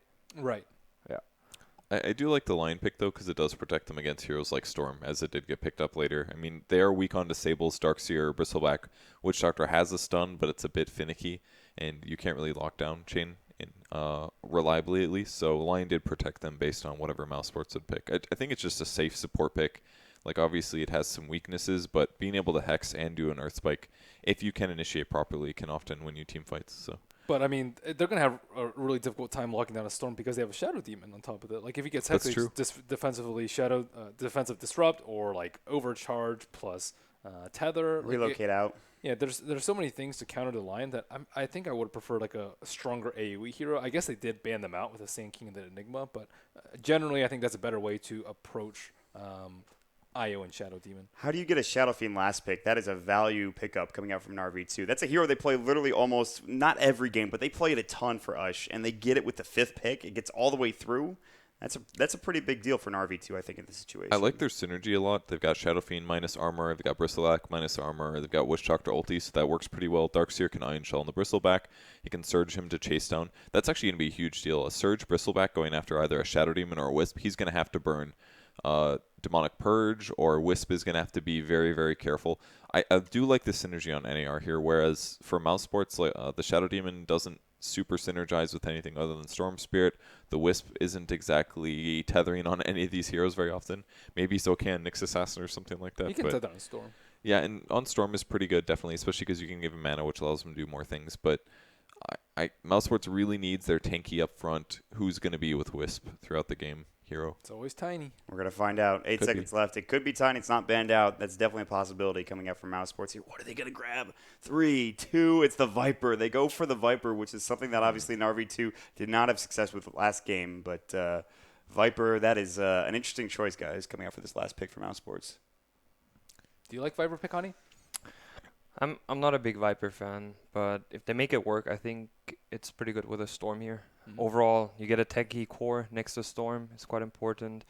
And I think for the side of NAR here, it's the better lineup to me. It seems very solid, physically heavy, but a lot stronger. You can make more mistakes with that lineup. So I think approaching this game towards a win for NAR, very important that they have a stable lineup. We'll see how they make it happen. I think for the side of Mouse, it depends a lot on how much Bulba can achieve with an XSS. And I'm very skeptical on the pick, but in this qualifier, he played it a few times, I think, and he's done very well. So we'll have to watch out for that. That is his hero. He plays that a lot, honestly. That's one of his go-to pickups in the offlane. It's either Clockwork, Nyx Assassin. Sometimes he'll play the Darkseer as well. Purge, any closing thoughts before we head right into this game? Yeah, I like Narvi's draft a little bit better here. Like you said, I see more synergies with their lineup. The Wisp and the Shadow Demon they picked first, and then they were kind of like, how do we fit this together with the picks that also counter theirs? And I feel like they were a bit off the mark there. So, but they did play far better than Narvi did in the last game, so could go either way. That is definitely true. NARV either were tilting, they just weren't having a great time in that first game. The draft may be a little bit rough. I think we are going to jump into the game. I'm not sure. We are sitting in right now, and it looks like it is going to be Mousesports versus NARV. Thank you again to Purge as well as Hani for doing some analysis into the draft. I do want to give some shout-outs here because I forgot last game. We have Pimpmunkle doing the observing, a good friend of mine. We've done Dota Pit together for a long time, as well as Knoxville on stats, so shout-out to those guys for joining us. We are going to jump into the game, Merlini, and it's going to be pretty interesting, man. We're going to see how this goes. Already an early Observer Ward to block the camp from Mousesports. And just not real too much aggression. There is going to be a lane ward for Chad as well. Going back to the Bulba pick or Bulba's Nyx, I think he's really good at these type of heroes. The ones that he has to choose when or when not to go in, which is, probably the hardest part as an initiator. Like, when he played the Beastmaster, there were no roars that were like, oh crap, he roars himself into a bad situation and his team goes in and they get owned by like a Fissure Block or Echo or something, or Lena Stun, or like they rarely got blindsided too because of his summons. He was able to just pick and choose his engages very, very well, and he knows that when he goes in, his team should win the fight if everything is executed properly. That happens when he plays Clockwork. It happens when he plays Nyx. It happens when he plays Beastmaster. And it's not necessarily the hero I think that is that important. It's just that the hero has to be able to initiate in some sort of manner. Like, let's say, unlike Timber or something like that. It's possibly due to this team fight not being maybe as strong for Mousesports. There's more synergy on the side of NARV2. And also, he doesn't really care that he's giving his life away. Maybe in this situation he does. Wants to get off multiple impales. Maybe wants to keep himself alive, get off the mana drains as well. Earthspike from Chad coming out into Bulb with a right click just to harass. Alman the Frondillo is going to be sitting nearby, and Korok is going to be able to free farm for the most part. Way2's getting run at in the top lane by Iron Shell from the Darkseer. MSS already doing a little bit more in this early game. Maybe not getting the first blood just yet, but at least he should have a pretty good time in this lane. I don't think he should die, but Chad is going to get the kill onto Bulba down bottom. They use the Earth Spike, and it looks like Korok just runs at him. What was Bulba doing up there? How did that happen? I don't actually know. He has boots. He doesn't have a stout shield, which is, I think, Universe usually goes poor main shield just because it's really good on Nyx. It has a combination of his very high HP regen as well as having that poor man shield is just amazing at keeping your HP high, so you're not in death positions. Boots is good for running away from initiations, but he's just getting harassed out, right? So it would have been much better, I think, for him to start off with a stout shield this game. But again, that's not Bulba's strength. It's not necessarily winning lane. It's getting those kills, getting that scouting information out for his team. Not necessarily surviving, just making sure you stay alive. Well, stay alive, get some levels, and then go from there, get to the mid-game. And I also think that's one of Mouse's better strengths relative to NARV, is that they're not afraid to take risks and not afraid to die when you need to. Like, the AA Rubik just played so scared all game. Yep. And they were just constantly scared of the ghost of the Bounty Hunter.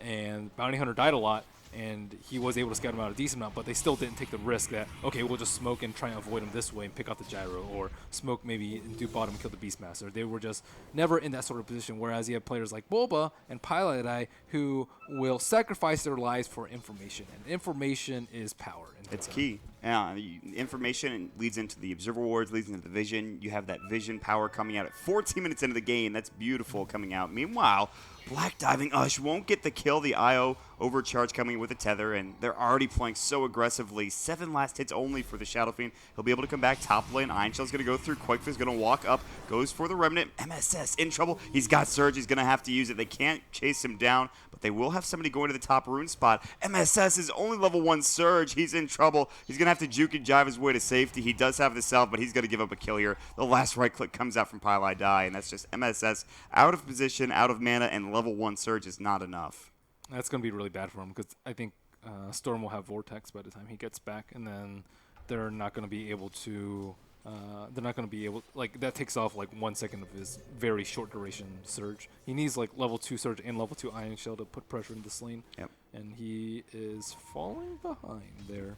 Getting too aggressive. Bulba's still in level 2 though, so it's not looking too bleak coming out, no pun intended, for the side of the Darkseer.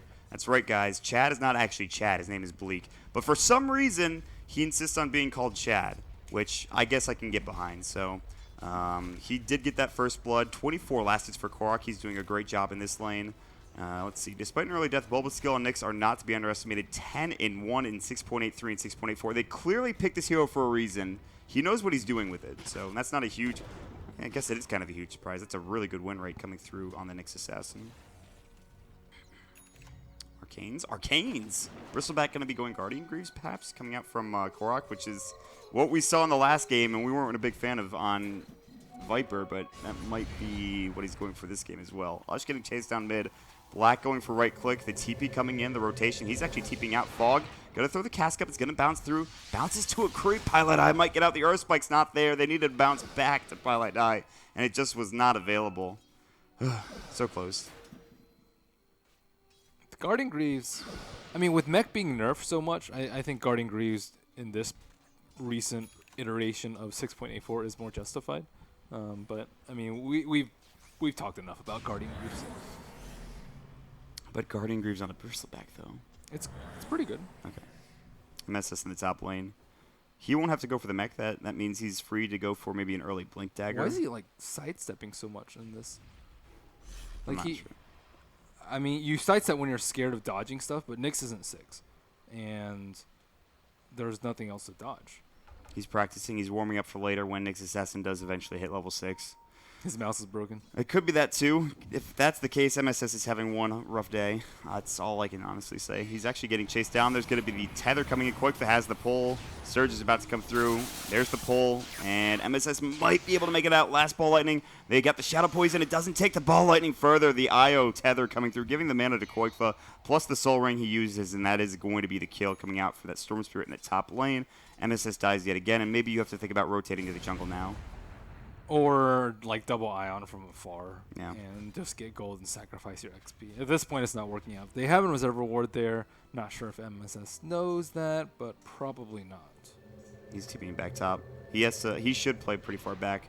So they're kind of bullying him out of this lane. The thing is, though, I don't think he's ever going to get too far behind. He's level 5. The Nyx Assassin, I don't think is up there. He doesn't have boots. He's pretty far behind. Well, in terms of monetization and the items he has, yes. But in terms of levels, he's doing okay. He will be able to. He could theoretically just jungle, honestly, if you wanted to. But he wants to stay top for the time being. Way2's going to walk back up. They don't have the IO this time through, but Storm is level 6, and we saw it's still very scary. Way2's just going to zone him out with right clicks alone. Still, it's really rough for MSS, at least for right now. Yeah, it's going to be hard for him to catch up because the pressure is going to start mounting for on NARv very soon. They almost have level 6 on Wisp, almost have level 6 on Nyx Assassin, and then people are just zipping in, like flying in, relocating in, teleporting in, like left, right, and center. They have this huge stack to work with, and this should be both those heroes levels. Actually, Bulba's a little bit behind on levels. He's level 3, but Paladin should be fairly close. Way 2 gets the kill on MSS again. Top lane. Quakefa uses his ball lightning, gets a pull, and then back to the camps we go. That's bad. MSS cannot be in this sort of situation where he's died 3 times in the off lane. He should have just gone to the jungle, I feel. I mean, I guess you could just hope top goes a bit better after that last TP. He doesn't know that they have the ward there, so Yeah. he's expecting that the supports are somewhere else, or that they're jungling, or that they're checking rune, or that they're ganking other lanes, but they always have the best informed decision because he is under the guise of a reserve reward. So, I mean, Mouse just... I mean, MSS is just making mistakes that a very well-experienced offlaner wouldn't make. And that ward, again, vision is king for Mousesports. Once again, giving them so much room to work with, making so much space. Quakefa is going to take, I believe, a trip back home. He comes back through. Meanwhile, Pilot was taking and stacking up some more camps. He's almost level 6. This is going to be huge. Relocate's going to come out very early. And I think if they have vision on Ush in the jungle, or if they could somehow find him in the jungle with a relocate, maybe another hero there as well, stop him from farming and snowballing and taking up those camps as Shadow Fiends often do. I don't know if you want to relocate onto the Bristleback. It might be tough. He is pretty farmed. He has 58 CS. But the threat of the relocate is always the biggest thing, too, as well. So, I mean, the thing with Mouse is that they're just able to leave heroes alone in lane and just not worry. Like, they have the Shadow Demon farming top. He's not really scared. He's been farming there for, like, maybe a minute and a half. They have Viper, who hasn't had the help of Wisp and is still dominating the Shadow Fiend, 700 net worth gold on top. So, I mean... NARv just has no pressure coming out. Like Witch Doctor, Lion, or where's the Smoke Kings? Where's the rotation? They're playing green. They've rotated mid once. It's done nothing, and since then it's been all defensive play coming out from the support. It's the same thing as last game, where they need to be playing aggressively. You need to make Mouse reconsider their ganks, or create some space up for MSS so that he can just be in a one-on-one situation versus Storm, which he can get experience in farm in, and they're just. I mean, yeah, it's important to get your Blink Dagger. It's important to get your levels, but at the same time, they're losing out on too much by playing this sort of style.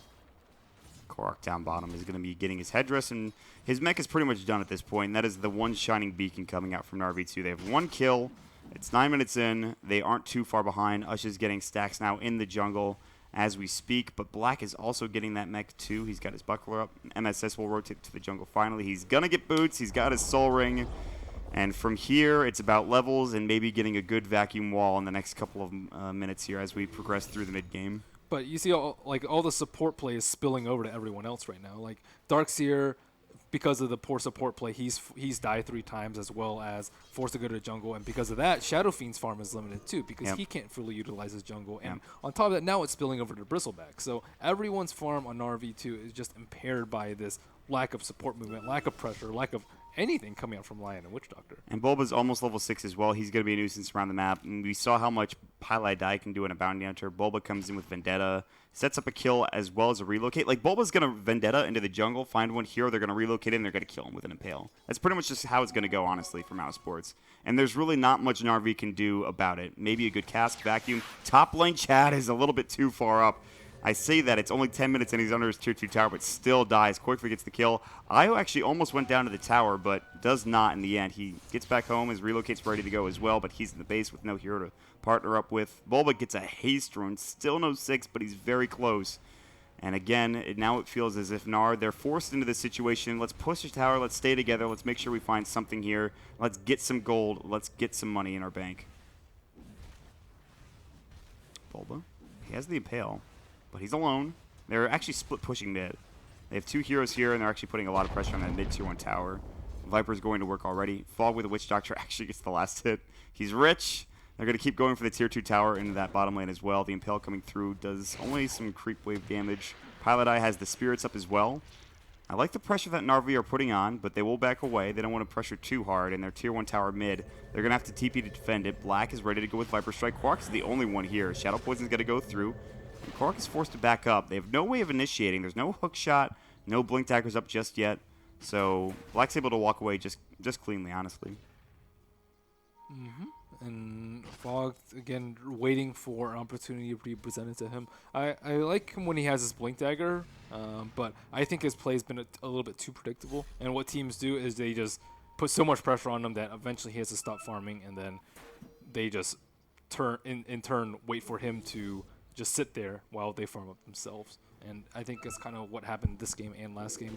Bulba. Smoke Vendetta, this is what I was talking about. MSS gets relocated on, not really necessary. I think Bulba could have gotten that kill. Solo might have been close. Might have not gotten a couple. He's right clicks expecting before he surges resistance away. from NAR. Yeah, they're not there. They're all mid, man. They get relocated on. They weren't expecting it, and suddenly it's just an easy kill. And MSS is just like, can I at least get levels? Can I at least just live for 5 seconds? Is that possible? Is that observer ward safe on bottom from the sentry?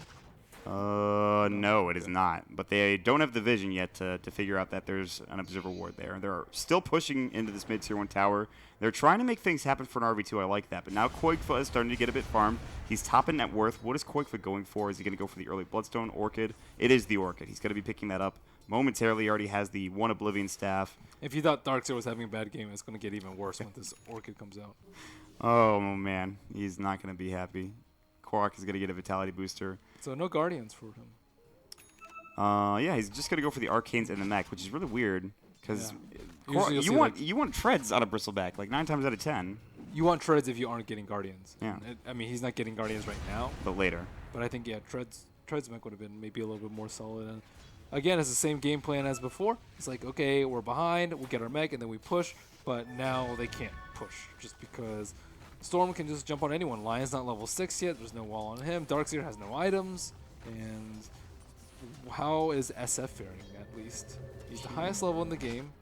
Oh my goodness. That doesn't look very good. BKB is important this game, though, but generally people like it as a second or third item, or else you can't farm, you can't make plays, you can't Requiem bomb people, and it really limits what SF can do in a game and how he can take control of the enemy team. I feel like this is kind of a bait. Koigfa's sitting here. They can relocate in, but they have no vision of the supports behind him, Chad as well as Fog. Now they do with the Remnant flying vision. Chad's going to walk in. Ball lightning away. Chad knows. He takes some damage. And then Koigfa kind of panics and TP's out after using all of his mana. That was kind of funny. But they'll walk back to the jungle. So, yeah, at this point, I wanted to ask you, do you feel like NARV, this time, last game, are they in a better position than they were then, or what? I mean, they're in a better position now than they were last game because they have a better lineup. They have Bristleback, which can actually do things. They have counter gank potential on the Wisp. They have the Vacuum Wall, as well as the Cask, as well as the Requiem, and a 2-mana Impale. So pretty much all the heroes can do something versus Wisp relocate. But yeah, it's still not the best for them. But their net worth is pretty sizable. They're at least staying even, I'd say. Yeah, Lion's a big loser here with nowhere close to getting his Blink Dagger. He is the 5. This game, it looks like the Witch Doctor even has more farm than him. They will smoke up top, and they're going to try to find a potential pick-off. Korok will be a little bit late to the party because he has to clear out the creep wave. They don't want to make it too obvious. Bulba, Pilot Eye, and Koigfa. They're in the jungle. They can relocate out if necessary, and with no Blink Dagger on Bleak, it's very difficult. They're going to see Pilot Eye in a moment. They need a Hex. They will get it off. They might need an Earth Spike. They're going to get Remnanted on. That was beautiful. They're going to get both of those heroes away. The Earth Spike comes out, but now they have to back away. Black is coming in. He's ready to go, and here's Bulba as well with the Vendetta. They've got the Viper Strike. The Spirits kill Chad alone, and Pale misses. There's the Vacuum. No wall coming out, rather vice versa. Switch that. It's going to be a mech coming out, though. There's the Death Ward. Bulba getting low. Black walks back through the wall. He does get the mech up as well. Koik from the backside, looking for MSS. He will find him. Fogged as well, getting low. He's got the Demonic Purge. He's going to use the, I believe, Salve to keep himself up and alive. Koigfa, he's out of mana, but they do have the Tether. Do they have the Relocate? They do. They're not going to use it, though. Turned into a 2-for-1. That was actually looking a lot better for NARv, but Koigfa on the backside picking out a couple of heroes in the process, and now they're going to chase a couple heroes down. They decide against it. NARV will get out with just losing those 2 heroes in the process. Pretty good fight. Nice play from Bulba. They could have easily just sacked Pilot Eye and just outfarmed him, but he really didn't want Pilot Eye to die there because they would have probably turned that into a T1 push. So instead, he puts himself at risk by going in, and if he gets in a compromising position, they can just relocate him out. So I really like that play from Koigfa right there, and it bought a lot of time for his team to come in to get help. Oh, not again. MSS is saying, please, for the love of God, no. He gets relocated on, dies within a second. They'll get the tier 1 tower mid, at least it looks like, but still, another relocate gank. The glyph will come through. Relocate, I think, came from the top lane. I'm not sure, but it's not going to matter. They won't be able to defend this. It looks like the tier 1 tower is going to take a spill. Korok with the last right click coming through. Way 2 and Black going to back away. And 16.5 minutes. Still only 2 kills, though. And it's just right now, Qualifiers is starting to ball out of control, literally. 7,000 in net worth. Korok's keeping pace with him with that Vanguard now. They'll head top, highlight die, and that's where he's spotted out. He's got the tether to get away if necessary. And it looks like he's got it back underneath the tier 1 tower. No, he goes into the tree line. Uh-oh. Ush is looking for the kill. Maybe now Pilot Eye TP's away, and he actually will make it out. Ush knew he was there, but it's a bit too late. Orchid is done for the Storm now, and you were talking about how rough MSS is going to have it now. Oh, my God, it's going to be pretty bad for the Darkseer player. The net worth might be even or close to even, but Mouse has a big advantage because of their mobility. They have Nyx who can scout out for good ganks. They have the Wisp relocate as well as the Storm, and their heroes are also just much less likely to die in the fights because of overcharging tether, relocate, Shadow Demon disrupt, as well as Viper just being an innately tanky hero. So, I mean, I like the way that NARv's playing right now. That they're certainly playing a lot better than the last game. They're taking down objectives. They're working somewhat together as a team. They fared off better in their lanes.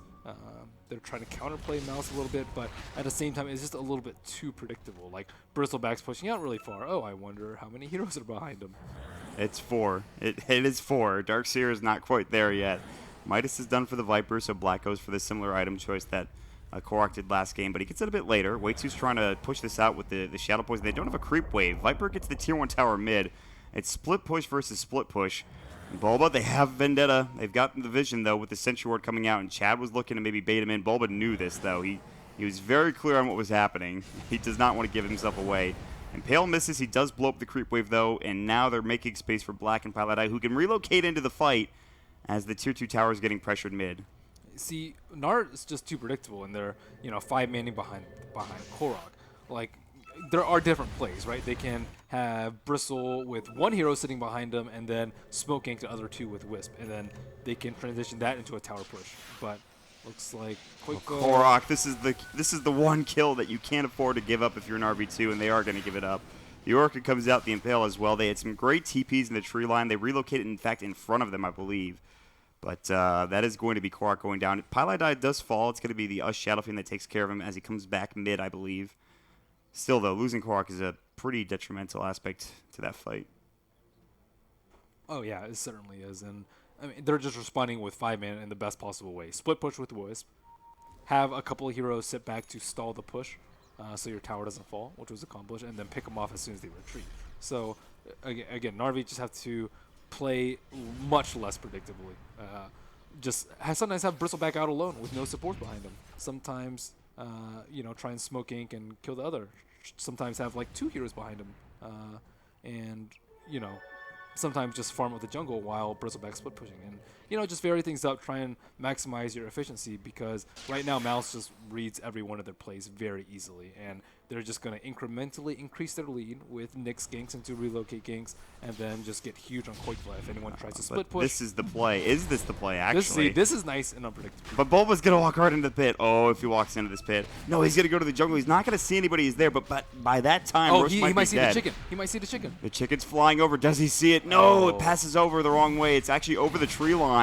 Roche is going to fall here. This is going to be a big pickup coming out for the side of NARv. That's huge. And they get the Aegis on Ush as well. And they're looking to maybe pincer move in for Mousesports. They decide against it. They say, we can't fight. They're all together. Bulba on the backside. He might be able to get fogged. There's MSS as well. Quakefa's looking to jump in. They're going to relocate. MSS in trouble. Fogg's going to get silenced as well. They're already fighting now, down 1 hero. But a great wall coming through. Quakefa in trouble. Has to ball lightning away. The Glimmer Cape comes out as well, which was just picked up for Pylai Dive. Viper Strike on the backside. Chad, we'll see you later. Black now taking the right clicks from Ush. They have the Crimson Guard, but it's a 2 versus 5 engagement. Black's going to back away. Pops the mech, now TPing away. Quakefa pulls in on MSS. No vacuum. He's going to go down. They're losing every hero 1 by 1. The Requiem not doing much as well. The Viscous Nizuku, great stun onto 2 from Bulba. Mousesports are toying with NARv. Korok is about to fall as well. The right click and the ball lightning in from Quakefa. They're going to deal with Ush last, and he is the Aegis.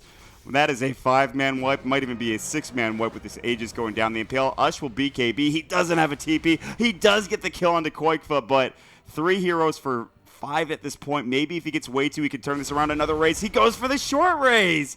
Ush He didn't have the long-range raids ready to go. There's going to be the disruption, the Soul Catcher. He'll clean up some of the illusions. Now jump back in from Quake for the pull-in as well.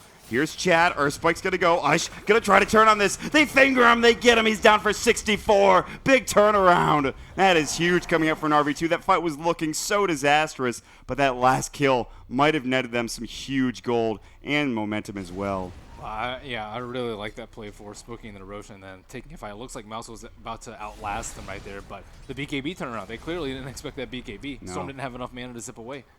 That was. Did he buy back on the Storm? Or he Yeah, doesn't he have a bought back. Bloodstone. That's wow. That was an aggressive play from Quakefa. When they were in a really good position, they could have just got out and said, "We don't need to get Ush a second time." Then he gives his life away again. Did not expect Bleak to be there with that immediate hex into the Earth Spike. Ooh, that's a big kill coming out on the side of NARv2. They have a lifeline here. They've got a pulse. It looks like for the side of NARv2. What's Black going for now? 2,300 gold in the bank. Scepter? He's saving up money. Aghanim's probably would be the likely candidate or the most popular one. Maybe he goes something else, though. SNY? I don't know. I have no idea. Actually, they should have known that Shadow Fiend had BKB because he went BKB first. That's right. They should have saw that Ogre Club. They kind of maybe just lost track of it, or they thought it was down after the first fight. But he was getting kited so much. Yeah, he didn't use it. Yeah. But- So I mean, that if they knew they had BKB, they could have just backed out, and then I think it would have been fine. But instead, they lose Storm twice and a buyback money. So that's like a 1,500 gold deficit that could have been avoided by checking one's items. now, rather, Ush is 3 levels ahead of every other hero. But where do they go from here now? What do they have to do to use that kill? Or just, do they have to make plays? Do they have to push in again? What do they have to do for NARv2 to... Again, just make it difficult for Mouse to respond, I would say is the most important thing to do. And, again, they didn't see the Roche coming. Bobo was right there. He didn't even bother checking. And Narvi also got some really good wards out right there. They had the real nice high ground ward, which maybe they can control the Ancients, maybe steal a sack or something like that. But, I mean, I think that with that engaged, they're completely caught up. And Darkseer, he has Glimmer Cape now, so they can save Bristleback. He's like, hallelujah, I am farmed. I have items to work with. I'm not dying anymore. Yeah, they have, and it's also pretty good versus Next Sets, and so he just doesn't die immediately. By the way, to answer your question about Viper, he's going Aghanim Scepter. He's going Axe, okay. Yeah, he has the point booster plus 2k gold, so he's going to have it very soon, which I'm actually a pretty big fan of, especially against Korok in this game. Oh, I yeah, think that Viper Ags is huge against the Bristleback. It's also pretty good versus SF. Goes through that BKB is going to be pretty nice to have, and that might actually be. We don't talk often about Viper Ags, but that might be the X factor, honestly, in some of these engagements. The Viper Ags going through the BKB and just slowing down these inherently tanky heroes and the frontline heroes. So, all right, that's going to be the choice. Korok is going to be going for what I imagine to be a BKB. I think Dire needs to keep up pressure with Nyx. They still need to put pressure out with Nyx Assassin ganks into the relocate, which is what Bull was doing. And then Radiant side, they just have to get more farm out on Bristle and Shadow Fiend so they can tank through the Storm and constantly make them jump and waste mana and just constantly tank up so they don't die to this Magic Burst. I think BKB on Bristle, actually he has Glimmer Cape. I think he'll be okay because of that. Wow, that is a double damage rune for Black. They're going to smoke around, but there's only 2 of them. They do have the relocate, but Bulba is not there. Chad sitting next to his Sentry Ward, but he's in the back lines right now. They don't see way 2. Do they see way 2? Do they see him? They scout him out, rather. They're going to surge forward. Earthspike misses Chad. That's just a bit too early. Now goes for the Hex Up, but they need the follow-up, and they might get caught in a bad position. Vacuum, blind vacuum. MSS, he gets it off, and way 2 is going to fall. He'll disruption himself, and now coming in the backside is Bulba. Bulba's looking maybe for an Impale and won't walk too far, and he's afraid of a Sentry Ward, but Quakefoot is going to take down that Tier 2 tower top lane. The split push is real, and they might even keep going as well. And now the Tier 2 on the other side. Tier 2 for Tier 2 plus a kill in the end.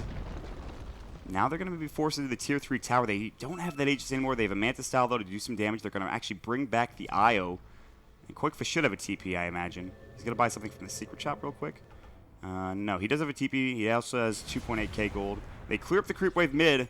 I don't know about pushing high ground right now. Maybe they just want to force out TPs, but they need to be careful. Viper Strike's going to go through. He has the Aghanim Scepter, obviously, but there's the Glimmer Cape, which is really well done coming out from Bleak, or rather MSS. And they'll back away smartly. And that was too early, I think, to go for high ground pressure. Yeah, Storm just owns those kind of pushes. Just go in, zip on someone, run back home really quickly, TP back, and just zoom in and kill a couple more people. It's really difficult to push into Storm. He's not over farmed though, which I think is really important. He's still second on net worth, which is pretty good, but having a not over farmed Storm is extremely important for NARV's victory chances. And the thing is, though, if left unchecked, he will become overfarmed at some point in this game. He's going to get plenty of room to CS, maybe even a couple of kills. They're all rotating top. Koikfa has made a little alcove here in the tree line. Ush is going to come in, clear the creep wave. Koikfa, I don't think, has vision. He doesn't have a remnant down. I might be wrong about that. They might see him now. They don't. So Koikfa will TP out. He's going to head back to the tier 3 tower mid. They'll push out top. They're probably going to go for this tier 2 tower. So methodically, NARV going to try to pressure and push down all these outer towers, gain a gold advantage, and then maybe try to take another Roche. And from there, maybe get a pick or two into a win. But that is assuming everything goes well here over the next couple of minutes. Mouse just has to keep their lanes pushed out. If they keep their lanes pushed out, NARV can't really push that well, and then they can just counter by split pushing with Viper or Storm, which is pretty much what they have been doing. NARV probably need a gem really soon.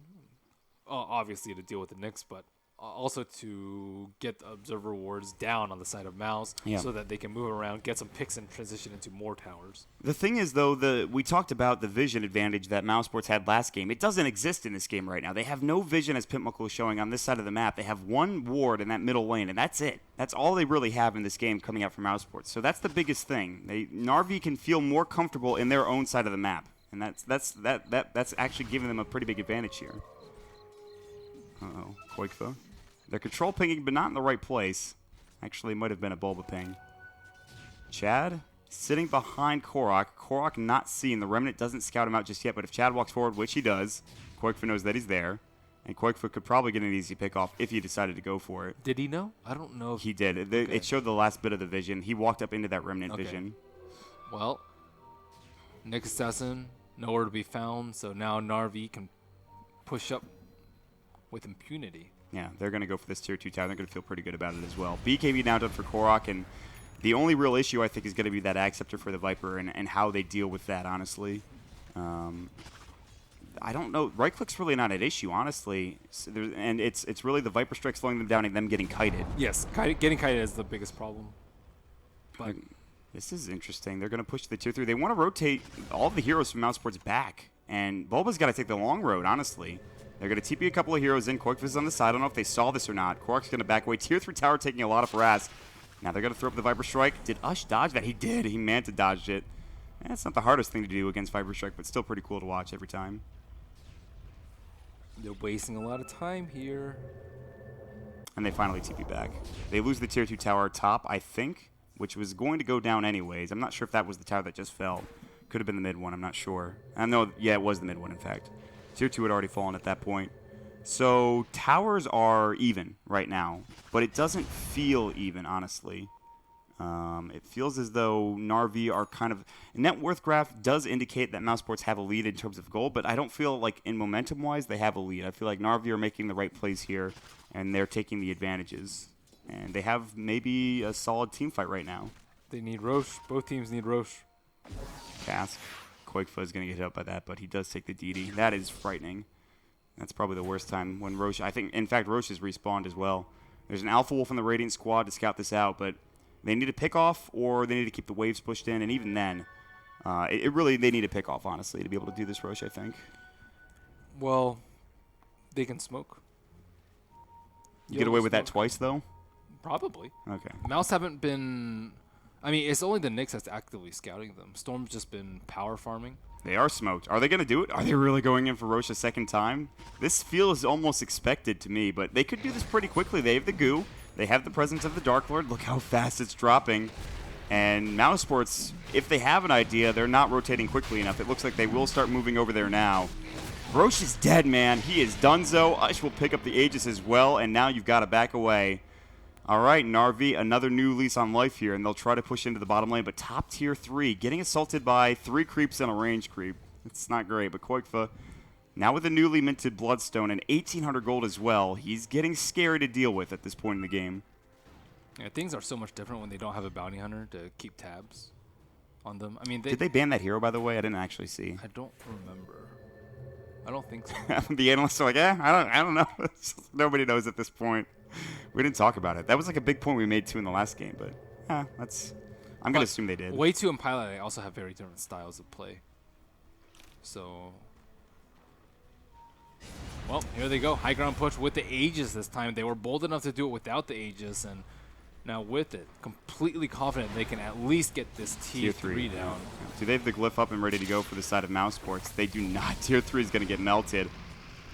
And now the Glimmer Cape, Ush walks back in, but there's a Sentry Ward. They do see him. Pylai die out in the front line with Black as well. Quark going to turn his back.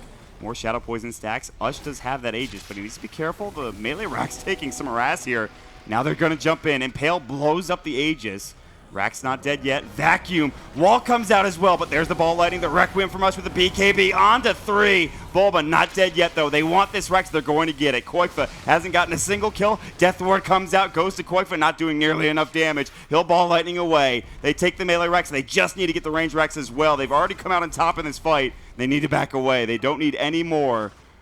Great initiation. Aegis was expended. BKB. Great wall from MSS making that play. They get a Rax. Did they get the range Rax? I don't believe so. They did. They got the range Rax. They get the set of Rax entirely, Ben. Looking real good right now for NARv.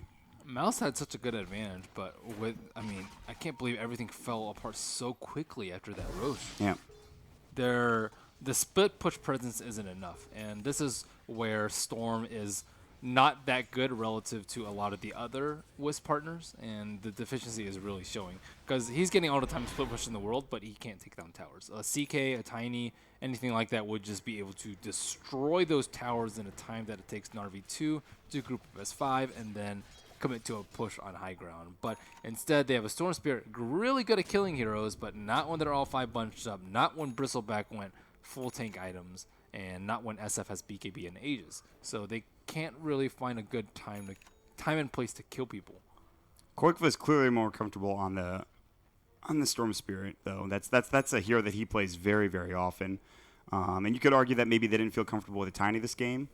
But they clearly are, like you said, they're falling behind because of those specific reasons. And MSS now with the Blink Dagger as well. We saw it in the last fight. A level 2 wall. There's a Butterfly done for Ush. There's just not that much damage coming up from the Storm Spirit. You want a little bit more, maybe attack speed, just some extra damage. The Scythe would help out a lot because the intelligence it gives you. You just need that extra item or maybe even more Bloodstone charges. And he's really not there. I think he still might be at 8 charges on that Storm Spirit. In fact, he is. He's smoked up, wrapping behind. They don't have all of their team. Io looks like he might relocate him with the rest of the squad. Way 2 sitting in the back lines. There's MSS as well. They know. They're getting relocated on with Fog. He's going to get silenced up. Glimmer Cape comes through. Beautiful double impale. They get the mech off. Requiem going to go through. They don't blow any hero up just yet. Now, Vacuum comes in again. Onto 4. The wall as well. The Death Ward popping through. Koikva getting low. They'll bring down one as Pylai die. Koikva not dead yet. Vendetta comes through. Another impale. TP out. They lose 2 with support for support at this point. Koikva TPing away. He'll make it out in time.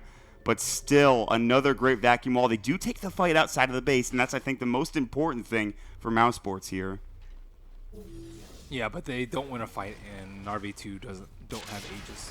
So, like, this is really bad for Mouse. They had a window. They blew it by letting them sneak in Roche, and well, that's a good ball lightning coming in. Ush doesn't have his BKB. He's got to have that match. Another great vacuum coming through. Ush now getting Glimmer Caped, and there's the Guardian Greaves as well. Koikva getting destroyed. The cast bouncing through. Has to buy back. Black's going to go down, but he doesn't have buyback. Koikva ball lightnings. They will get the kill onto Ush. He's down for 76. Tier 3 tower did survive, I believe. There's the mana burn. Now Korak going to turn around. He says, I can take this fight. I've got that BKB. Nope, that's not ready. It's not for 60 seconds. Pull into Fog. Voodoo Restoration keeping him alive. Vendetta's going to go. They finally bring him down, but they also bring down another hero. I believe it's Pylai Die. Koikva running low on mana. Korak just needs another right click. There's going to be the Crimson Guard keeping MSS alive, but only for a moment longer.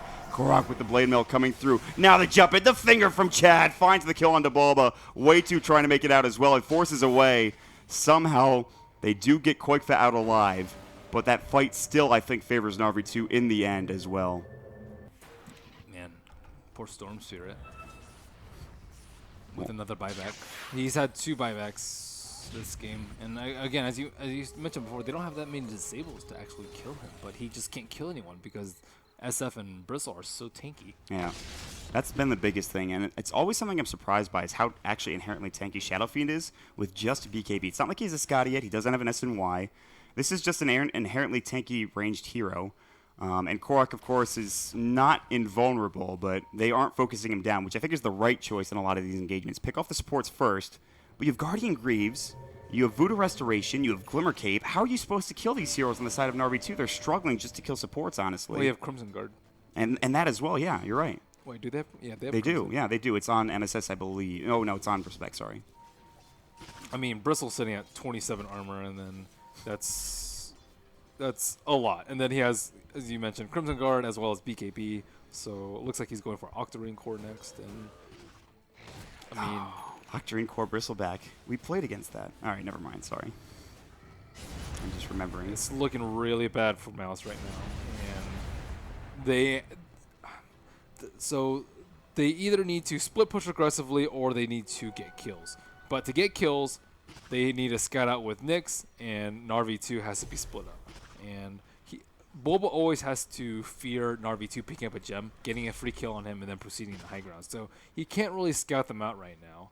And I mean, he's trying to in the very far back, but it's just not an easy life for Bulba.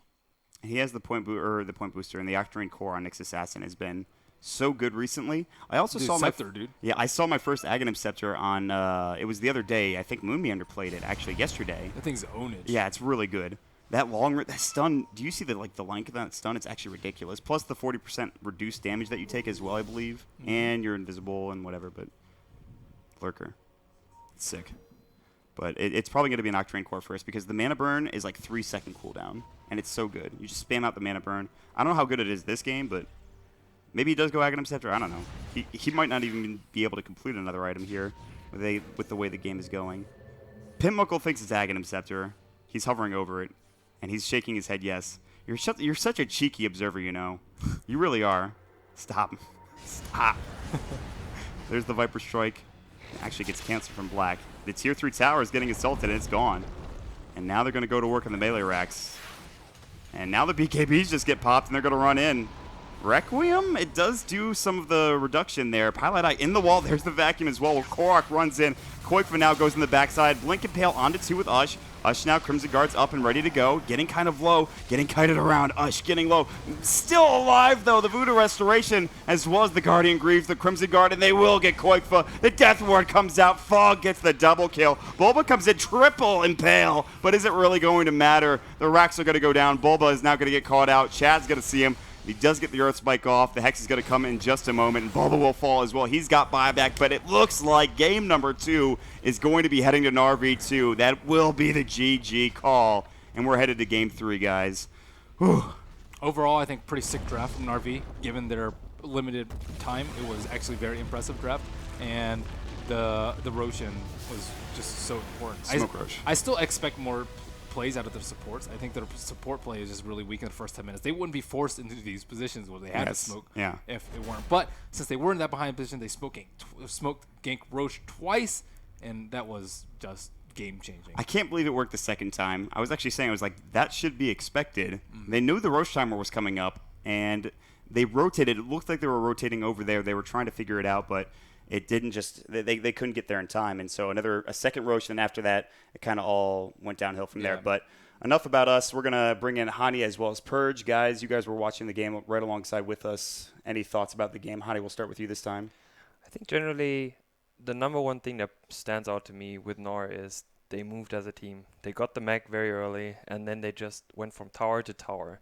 And we haven't seen that in their last previous games at all. They did not move as a team. There was no team effort whatsoever. So I really enjoyed seeing that from NAR coming back into this game. I think it was a wake-up call pretty much. They had to perform here. The other big factor in that second game is I think Mouse actually were on top of this game. I think they played solid. And the one thing that just happened is Koiko's death. When they try to go for Ush, he dies once. On the BKB call, right? He gets the BKB off, he dies. Then he buys back. He tries to get the counter kill. Unlucky, did not manage to do so. But from there, the game just went downhill for Mouse. I feel like that was the turning point. You're absolutely right. That buyback into death, the dieback coming through from Quakefa.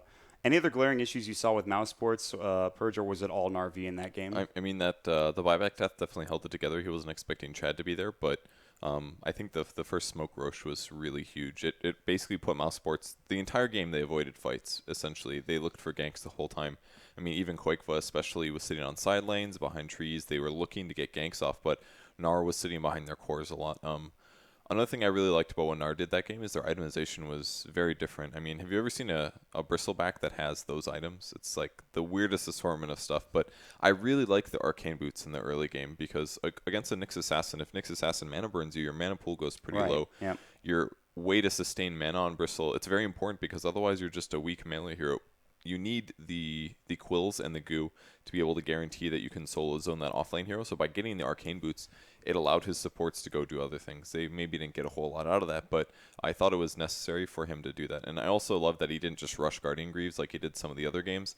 If he did that, his HP would have been low. He went Vitality Booster immediately after the Mech Arcanes, which is what you have to do. Like, Guardian Greaves is based on a percentage, is it not? So if you have more total HP, that means that the reason you buy the item, which is that small 10% tons of armor factor, is a little elongated. So I think that's the best way to do Guardian Greaves. Guardian Greaves, or right before Guardian Greaves, get an HP item, and then maybe you can go back and finish it if you want. Mm-hmm. Well, let's talk about MVP that game. I know it's hard to choose from a specific assortment of NARV players or even Mouse players, but do you have one in that you favor over all the other ones? I would go for Ush that game. You played basically the old school way to play Shadow Fiend. You get a mech and then you get DPS items like Manta, Butterfly into what was it? The Satanic. Yes. The only other team that has really played that style that I've seen recently is usually IG with Ferrari. Usually plays that style, but very other teams do. Very few other teams. You usually see mech, Yules, stuff like that. But I really like the build he did. It was very tanky. It has lots of DPS. It's better at dealing with Storm, I feel, because you're just right-clicking him. You don't have anything at stake. You don't have to catch him with the Yules combo. Mm-hmm. You just right-click, and it builds so much better into Satanic, which makes you extra survivable. It's like a much later game build, I feel, than the mech or Yules build. So I think them going that build was very crucial. I'm glad he did that over going Yules, which I was at the time thinking, maybe Yules would have been better, but I think it turned out nice. Do you have a specific MVP, Hani, for that game? Is it Ush alongside Purge here? It's hard to say. I think it was more of a team effort than anything. I felt like Whoever called the smoke into Roche, yeah, pretty much MVP. Yeah, but overall, I think it's a good team performance. I would like to see a third game where both are at their peak, and hopefully, going into game number 3. Yeah. What do you think about the it was like a Nyx pick into a Lion into a Storm? I thought the Storm was like a little out of place in that particular draft. I was talking to Perch about the Storm pick. To me, Wisp Storm is the best combo. I like Wisp Storm a lot as a combo in comparison to Wisp Tiny, because I think you're just limited. I think it just goes down to the momentum of Koiko, because he was on top of net worth, and then he was completely stomped with that buyback into his second death. Yeah, honestly, that dieback actually was pretty detrimental. We are going to be jumping into that third game. I believe we might actually already be into it. We will take a quick 30-second, 45-second break real quick, guys, and then we'll jump into the draft in just a second. Stick around. We'll be right back.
Ladies and gentlemen, welcome back to the TI5 American Qualifiers. We are not going to waste any time. We're already into the draft between North American Rejects V2 and Mousesports. We are here, game number 3. I've got Merlidia alongside with me. We've got Purge as well as Hani. My name is Mont.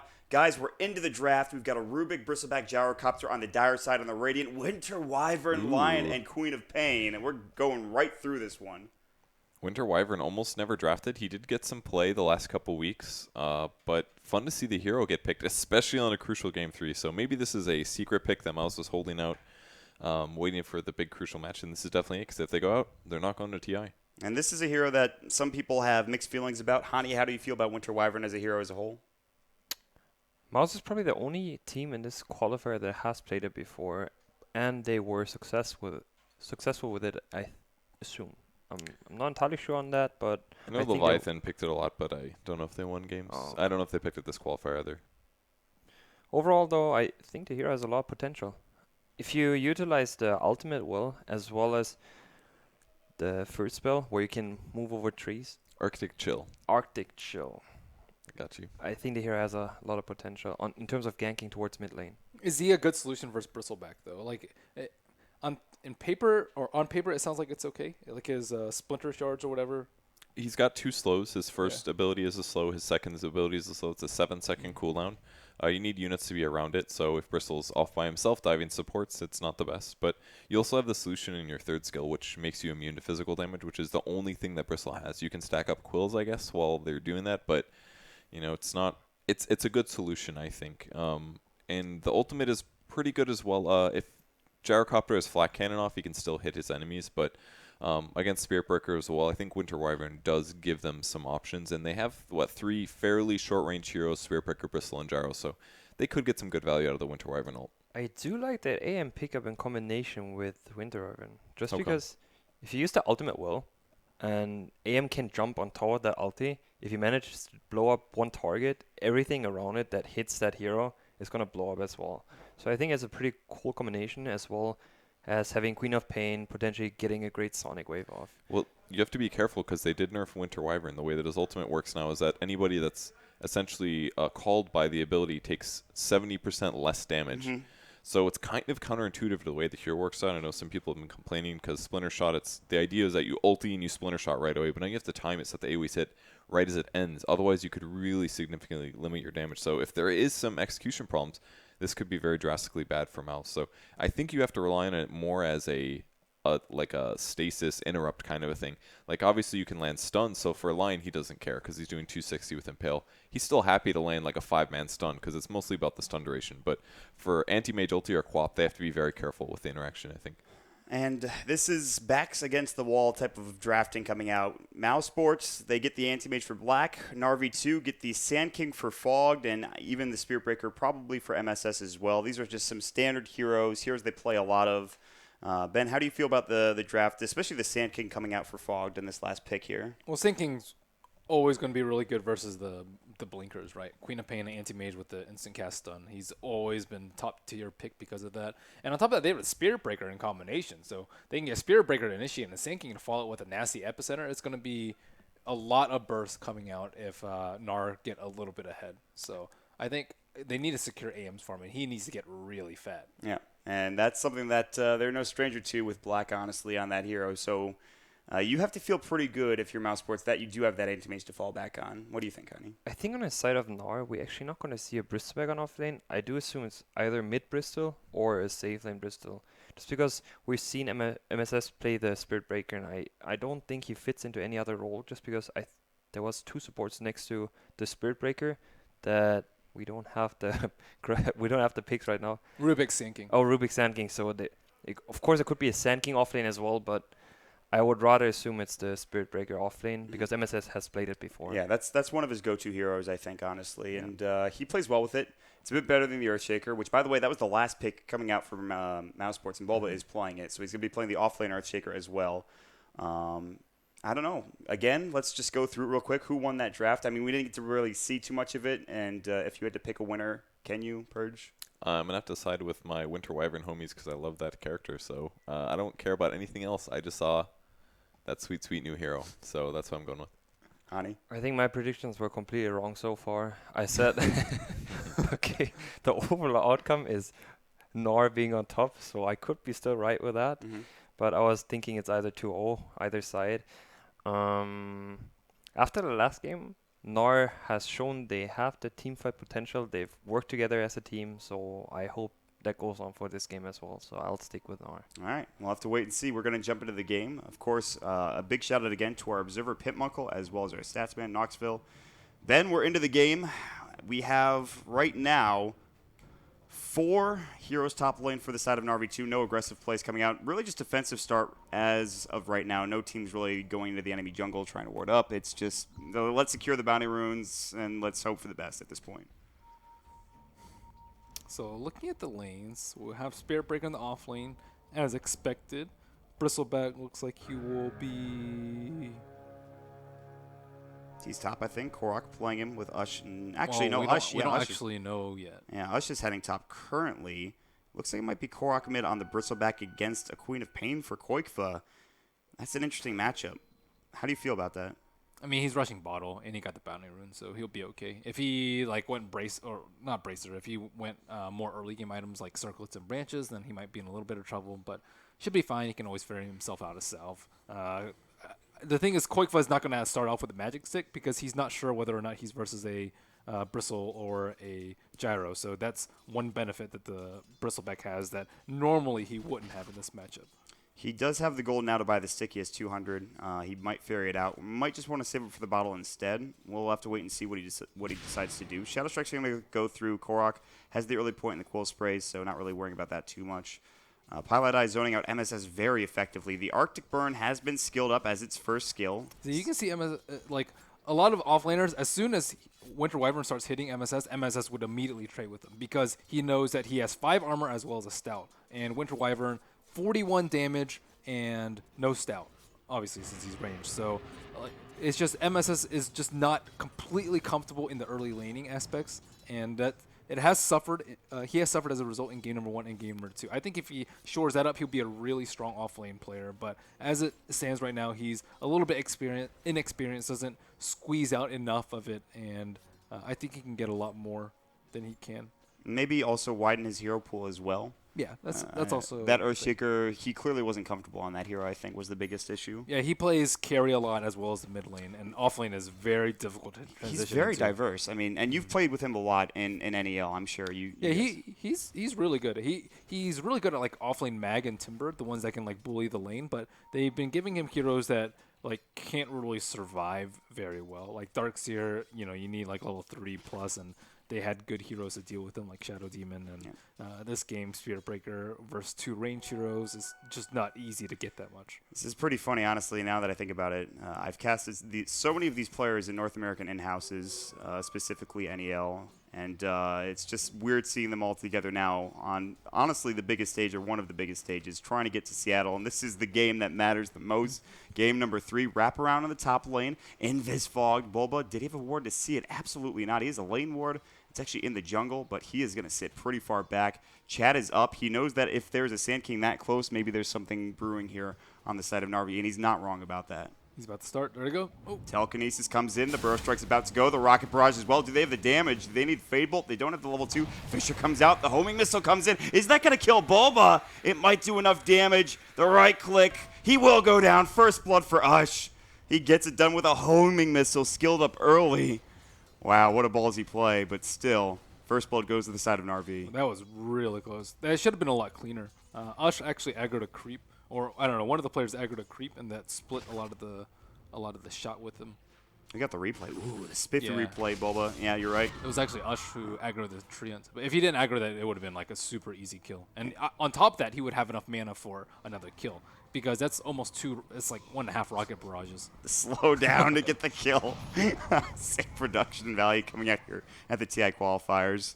22 last hits for Black. This is going to be, I think, the biggest concern for NARv is how do you shut down the anti-mage, especially with MSS maybe not getting the most out of that offlane. In fact, he's got 0 CS. I don't think you need to. I think you can just let him farm and get a lot of farm on Gyro, Bristle, and Sand King in return, and then deal with them later. Bristle is getting kind of outlaned. It's like kind of like game number 1, right? If you have a useless ES, your other 2 cores can't make up for it. So I mean, I don't know if Spirit Breaker is going to get that much though, but Gyro, Bristle certainly getting a decent amount. Sand King should be able to get a lot too. So yeah, I think it's fine that they don't limit his farm right now. Enchant Totem onto Chad, but The love tap. a little love tap just to get him out of that sandstorm. Come out of hiding, man. I just want to talk to you. Chad is actually just going to back up. I think they got the rune for Koikfa there with the Fisher Block coming through. It is a bounty rune as well, so Koikfa 3 or 4 CS now up on Korok, which is actually pretty good for Bristleback. I think Koikfa has been shadow striking him consistently, and this has been kind of the build. You can go for Scream still, but you at least want that level 2 into shadow strike. I see that so often on Queen of Pains now. That seems to be one of the new things. I mean, I guess level 2 shadow strike was always kind of a thing too, but still. I think it's far more important for NARV to try and shut down the Queen of Pain rather than the Anti-Mage. Because the Queen of Pain is the one that's going to be dominating them in the mid-game, while Anti-Mage is still going to be farming. I mean, obviously it's important to try and limit his battle timing to whatever, as late as possible, but you just can't do that with the Spirit Breaker in the offlane. Like, what are you going to have to do? Sand King come in? That's not going to happen. Sand King and Rubik even come in with a Spirit Breaker? It's not going to happen until Spirit Breaker is level 6. Yeah. So it's just not worth the effort. And like if Mouse even has like one hero there, Earthshaker could probably even just TP in and Fidger and still stop the gank. So the chance of that gank working out is improbably low. They'll have to focus their efforts somewhere else. Yeah, Queen of Pain I think is a better target, but she's always going to keep her HP high. She'll probably have 5+ stick charges to work with. But once Sand King gets a Blink Dagger or Spirit Breaker gets level 6, boom, try and nail that Queen of Pain as soon as possible. Or if Bristleback gets a lucky rune, you can put out a lot more pressure. But I think it's more important that they control the rune so that Queen of Pain can't pick up kills.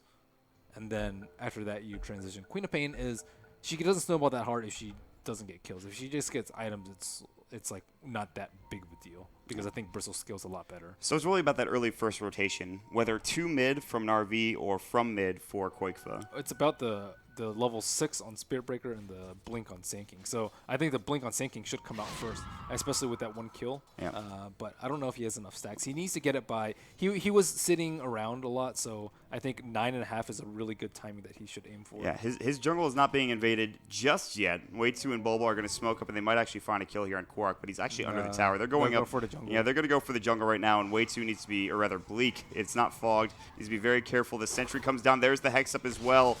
They're going to get an easy kill for Koikfa, and that's huge. This stack as well coming out. The Fisher, they're going to clean this up. This is so much gold coming the way of the Everyone's Mousesports. converging, though. Koikfa and Wei2 might be in trouble. Bulba will go down. Telekinesis, the Rocket Barrage. Koikfa's going to get ran at here. They already lose another hero as well. With the right click, the Bristleback came and killed the Lion. Koikfa will survive, but they do give away 2 kills in the process. Did they block the camp with the sentry or no? I think that's a block. Yeah, I'm pretty sure that should block. That's really important because they have a reserve ward as well as a sentry. They can get a 2-in-1 special for the sentry ward, but it's not going to let the 7-minute spawn. So that's a really important move for Mouse, and they're identifying the threats properly because a farm Bristleback's going to get farmed. If you kill him, he's just going to TP back to lane. But if you steal a Sand King stack, that's like 3 or 4 minutes of work that you can't just TP back and farm it because they just stole most of it. And on top of that, they placed wards. That's 3 minutes of a farmed anti-mage now getting even more room to work with and even pushing a bottom. And Pitmuckle is he's a god of knowing where these lines are, honestly, for the creep camp spawn. So He did draw it out, so yeah, it does block. No surprises there. Black he was going a bit deep on MSS, but MSS is able to back away under the tower. MSS is sitting at level, what? He should be 3? Yeah, he's almost 4, so it could be worse. Level 6 is going to be coming kind of soon. He at least has a couple creep waves, a couple creeps under the tower, so he can last hit or get some experience without it getting denied, so that's fine. But now things are a lot more predictable because before they'd have to worry if Sand King or Spirit Breaker are off the map. Now it's only Spirit Breaker because his Blink Dagger is going to be mega delayed because of that.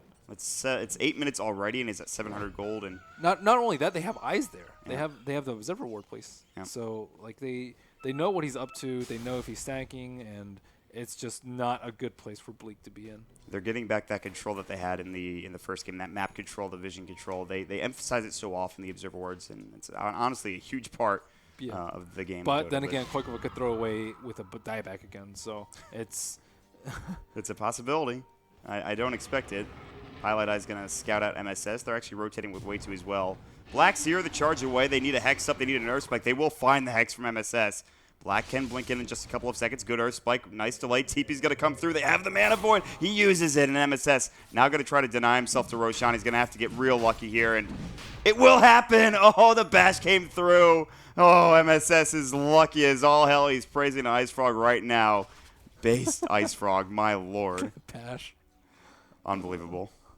Well played. Well indeed. played. Wow. Affirmative.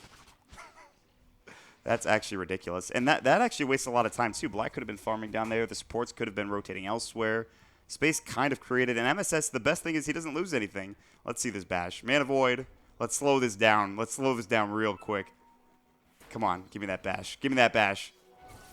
Ugh. And way too wanted to give Black the kill, too. Yeah. They were so certain that they were going to get it.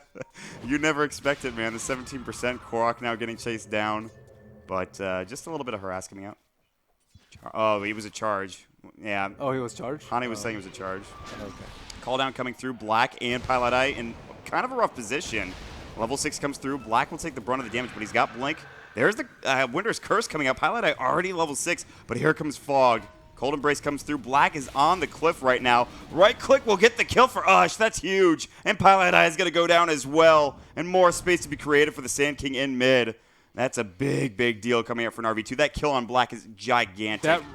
Oh, Chad. Sandstorm. Earthspike misses. He might make it out alive. He looks like he will. Way 2. Doesn't have the vision. Chad's got to turn this around. He's got Burrow in a couple of seconds. Quakeful looking to go back in. The charge coming through. The Fade Bolt zap. Did Fog just salve him while he was hexed? He did, I think. Man, what a play. That was sick. Well, also, Spirit Breaker made a really important play there. He charged the Anti-Mage so they could get vision on the high ground, so he didn't have time for Blink cooldown. That was a huge play from MSS. And it looked silly, like AM just tanks a Rocket Barrage, but it was all set up because of MSS. And he's going to stack the Ancients as well, get some more farm for Korok on the Bristleback. And I don't think they actually do have the Ubercliff ward on the Roche Pit, the Super Gosu ward, the Observer ward but there. But they can't contest it, really, because if they show up in Vision, Spirit Breaker just charges them. They're all, like, clumped up over there, and then they just get dominated by Sand King and Gyro. Sonic Wave is also down. So if they take it sometime soon. So okay, this Blink Dagger's not going to be that bad, I think. Yeah, I mean, it was originally supposed to come out at, like, 9, but with that, I think 11:30 is pretty good.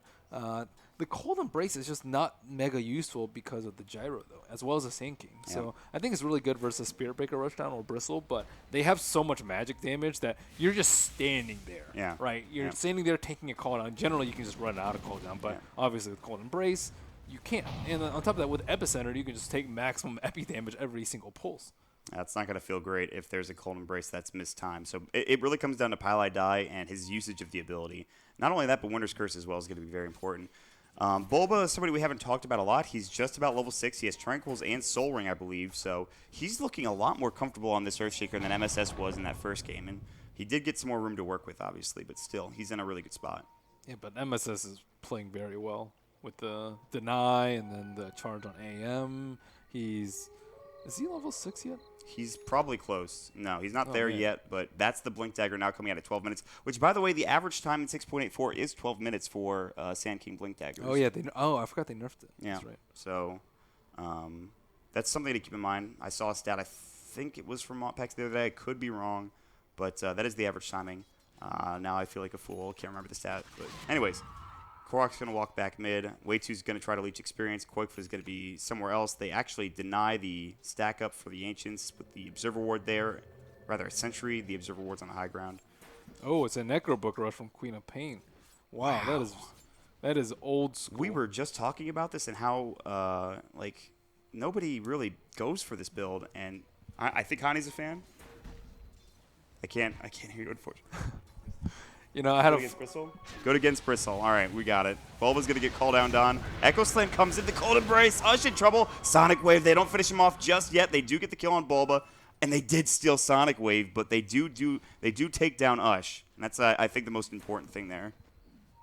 MSS, I don't think you should complete that charge. Yeah, that's not a good idea. And I'll back away. But Ush goes down, man. And they get an Echo Slam kill. Although Bulba, I don't know if he died before he got the kill. So World sinking. He got his Blink Dagger 1.5 minutes ago. he's still sandstorming, man. Yeah. Chad, what are you doing, buddy? He has to be there. You have to make an immediate impact with the Blink Dagger, especially when it's a little bit delayed. Oh, they know where Pilot Eye is. Yeah, that's an easy kill. He's dead. Nice Yeah, try, that's not gonna work. Nice Sandstorm. ward in the bottom in the lane. He just gets pushed Wow. up to the high ground. Gets pushed out of bounds pretty much. And Chad is like, I don't even need to burrow That's some strike you. Cloud9 stuff right there, man. That's hiding in the trees and trying to push out the lane and TP out. Oh, it does not work out. Korok in some trouble. They're going to use the Fisher Enchant Totem. He's very tanky. But can he survive this? The charge. The triple burrow. Oh, my lord. Chad going to work. They will get Korok. They lose 2 in the process. Koikfa, he's getting charged now. They know this. Fog's walking in. Sonic Wave connects. The last right click. The smoke. Fog will go down, but it is worth it. It is worth it. They get that kill on Koikfa. And Chad comes to the aid of Korok. Korok does end up dying. But 6 stun coming out from Bleak. I thought he was gonna epi first. That was huge by Bleak, and with that, Oh, we got our third replay. Let's see this again. I actually do want to see this again. I think it was only a double burrow. What happened to? he got cool Blind. sprayed down. Okay. Oh, the Scream of Pain comes in. He shouldn't have stayed. Korok, you were a bit too aggressive there.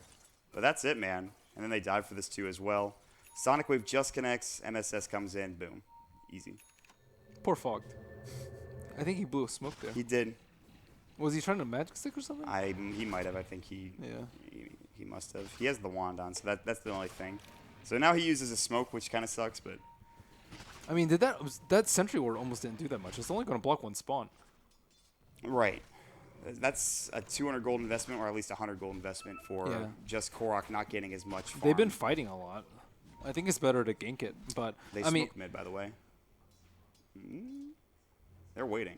that's a very nice Observer Ward placed behind, and they can maybe scout out like the Sand King, but I mean, they don't have a good way to jump the Sand King though. I guess maybe Queen of Pain can't blink in with Necro. Like she'll just die. Yeah. The Necro book purchase becomes very interesting. What is the reasoning behind that choice? It's good versus Sand King, so he can't Sandstorm. Also, Hana was saying it was good. It's against good versus back. Bristle. Yep. Because a lot of times he can't avoid but kill the Necro, and on top of that he needs mana. Ush is sitting near a double damage rune. He's going to check Roche, but they have vision here. They see black. They're smoked up. Fog. Blink Burrow comes in. The epicenter getting channeled. There's the lift as well. Do they have the damage? He gets out. The spell shield doing enough. Fog does not have the zap. They have MSS coming in from the backside, but it's going to be a bit too late. MSS still charging through. He might have made a mistake there. No Cold Embrace coming out. Black's lucky to get out alive, honestly. Now it looks like NARv are just going to head over to Roche at this point. They have a little bit of an advantage here, but they are giving some room to the AM and Koikfa in the top lane on that. Man, I think they could have got that kill if he channeled Epi first instead of blinking in for the stun. I don't remember how close the troll camp was to dying, but if he spends like 2 seconds right-clicking instead of channeling, I think they actually get the kill. And on top of that, I think they miss a couple of pulses because there wasn't enough disable afterwards. They had another hero in the vicinity. I think they needed to just wait for that. They could have honestly. done, but I don't like if they wait that long, the camp's just gone and then he blinks out. So, but NARv with the bristleback will take advantage of Roshan yet again. Things are looking really bad for Mouse, and Queen of Pain needs to be able to get like a couple more kills right now to buy more time for Anti-Mage to be the most farm net worth. Easier said than done. These heroes are tough to burst down. The null field, you have to remember, I don't know if he has a point in it yet. He might not actually, but he does. He went for that early, the value point in the null field. I think it's like, what, 5%? Something ridiculous like that. Yeah, it's not much, but it's something. And they're all pretty tanky. The armor coming out, as Pimp casually pointing out, you have, of course, a pretty tanky Sand King. Gyrocopter's going S and Y. Bristleback is Bristleback, and Spirit Breaker is Spirit Breaker. Well, so. Rubik also has, you can almost always steal Blink from Anti. So he has a free Blink all the time and doesn't have to go a Blink dagger of his own in this particular game. And it's going Medallion. I mean, Medallion is, I don't like it at this very instant just because they just took down Roche. I don't know if he started building before Roche, but if you already killed Roche, I don't think you need to build it for like another 5 or 6 minutes. But at the same time, I don't know if you have enough to buy another item before. Good Fisher. Oh, Burrow does not connect. Bulba's going to try to TP. Fog is going to be there. Blinks forward. They get the Nether Strike off. They don't even need the lift. But Echo comes out. MS has to be careful. Enchant Totem. Fog, does he have the lift? I think he already used the charge in. Bulba. Sonic Wave blows up 1. Almost blows up 2. Burrow comes out from Chad. He needs to leave. Sandstorm comes through. That could have been better for NARV. They didn't need to lose the Spirit Breaker. Ush mid lane now gets caught out. The Earth Spike. That's Aegis. But is he going to survive this second round through? They don't have any mana on way to O. He just sticks. Ush in trouble. Rocket Barrage call down going in. Black getting fissured. Mana Void gets the kill. That's huge again, and we go back and forth, kill for kill. Quakefoot doesn't get involved in that one, but that's still huge for Black. Man, they had no TP responses there. I don't know if anyone had a TP, but letting your gyro die twice with an Aegis right next, like a little bit outside your T1 is just disastrous. Yeah, Rubik had no Fog HP was low mana. after that fight top, and MSS was dead. But imagine if there was an Epi right there to follow the call down. Oh my goodness, that They would would've have turned. destroyed them. Yep. So some pretty significant mistakes coming out, I think, from NARV2. There's also a couple of sloppy plays coming out from Mousesports as well. Well, they have to take risks though. They can't play passively Yeah. because Anti-Mage is just going to farm way faster. Because they have, I mean, Gyro. Normally he'd be able to keep up in pace with farm, but the Bristleback needs to do Ancients as well. Fogged is going to try to defend this tier 1 tower. Quakefoot gets another free tower, which he just got one top, honestly. They tried to deny it, didn't work out in their favor. And suddenly, these towers are adding up, specifically for Quakefoot as well as for Black. They're starting to accrue a lead. Net worth should be in their favor a little bit. There's going to be Vlad's. It's actually even still. But there's going to be Vlad's coming soon for the AM. He went for the casual Yasha. He'll finish that up into a Mad style pretty soon. Quakefoot has Book 3, which we already saw, plus 2,000 gold in the bank. And Lion is not working on his Blink anytime soon, I don't believe. Actually, he's only 1,000 gold away. Bulba is pretty close. No, he's only 200 gold ahead of the Lion. So they're still, they need to get those items. At the same time, though, I mean, these, like, yeah, sure, the top 2 net worth makes it look really bad for NARV2, but you have to consider, like, the Rubik is going for the Medallion Glimmer Cape combo, which is really good on a hero like Bristle. And then on top of that, like, Spirit Breaker, eventually maybe he'll get a BKB, and then he can just stick onto Quap or Anti-Mage, which is pretty big in team fights. And then Sand King, if he gets, like, a Veil or something like that, can actually, like, he's a little bit behind, though. I think if, like, just a couple of things have gone wrong for Chad, and if they had gotten that kill on Anti-Mage, let's say, on bottom, if, you know, he had gotten that Epi off, actually, I don't know if his TP was up for that fight, but I think there's been a couple missed opportunities. He missed a stun on the Shaker on top. Just small things here and there that could push him into, like, getting a Veil, which, you know, people die during call down and stuff like that. Yeah, and then all of a sudden that damage adds up, and 1-1 team fight could lead to towers, Roche, what have you. But Narvi is, this is completely different from game number 1 and how they just didn't have any chemistry at all. They didn't even have that great of a draft, and this time they're controlling the map very well. They're counter-ganking, they're farming well, while applying pressure to taking out towers. They're doing Roche. You know, everything's going much, much better for NARV2. This is what I expected out of them. There is that Blink Dagger now done for Bulba, though. And a Blink Echo Slam coming out from Earthshaker could honestly be huge in this game, too. So it looks good for NAR in terms of momentum, in terms of the way they're playing.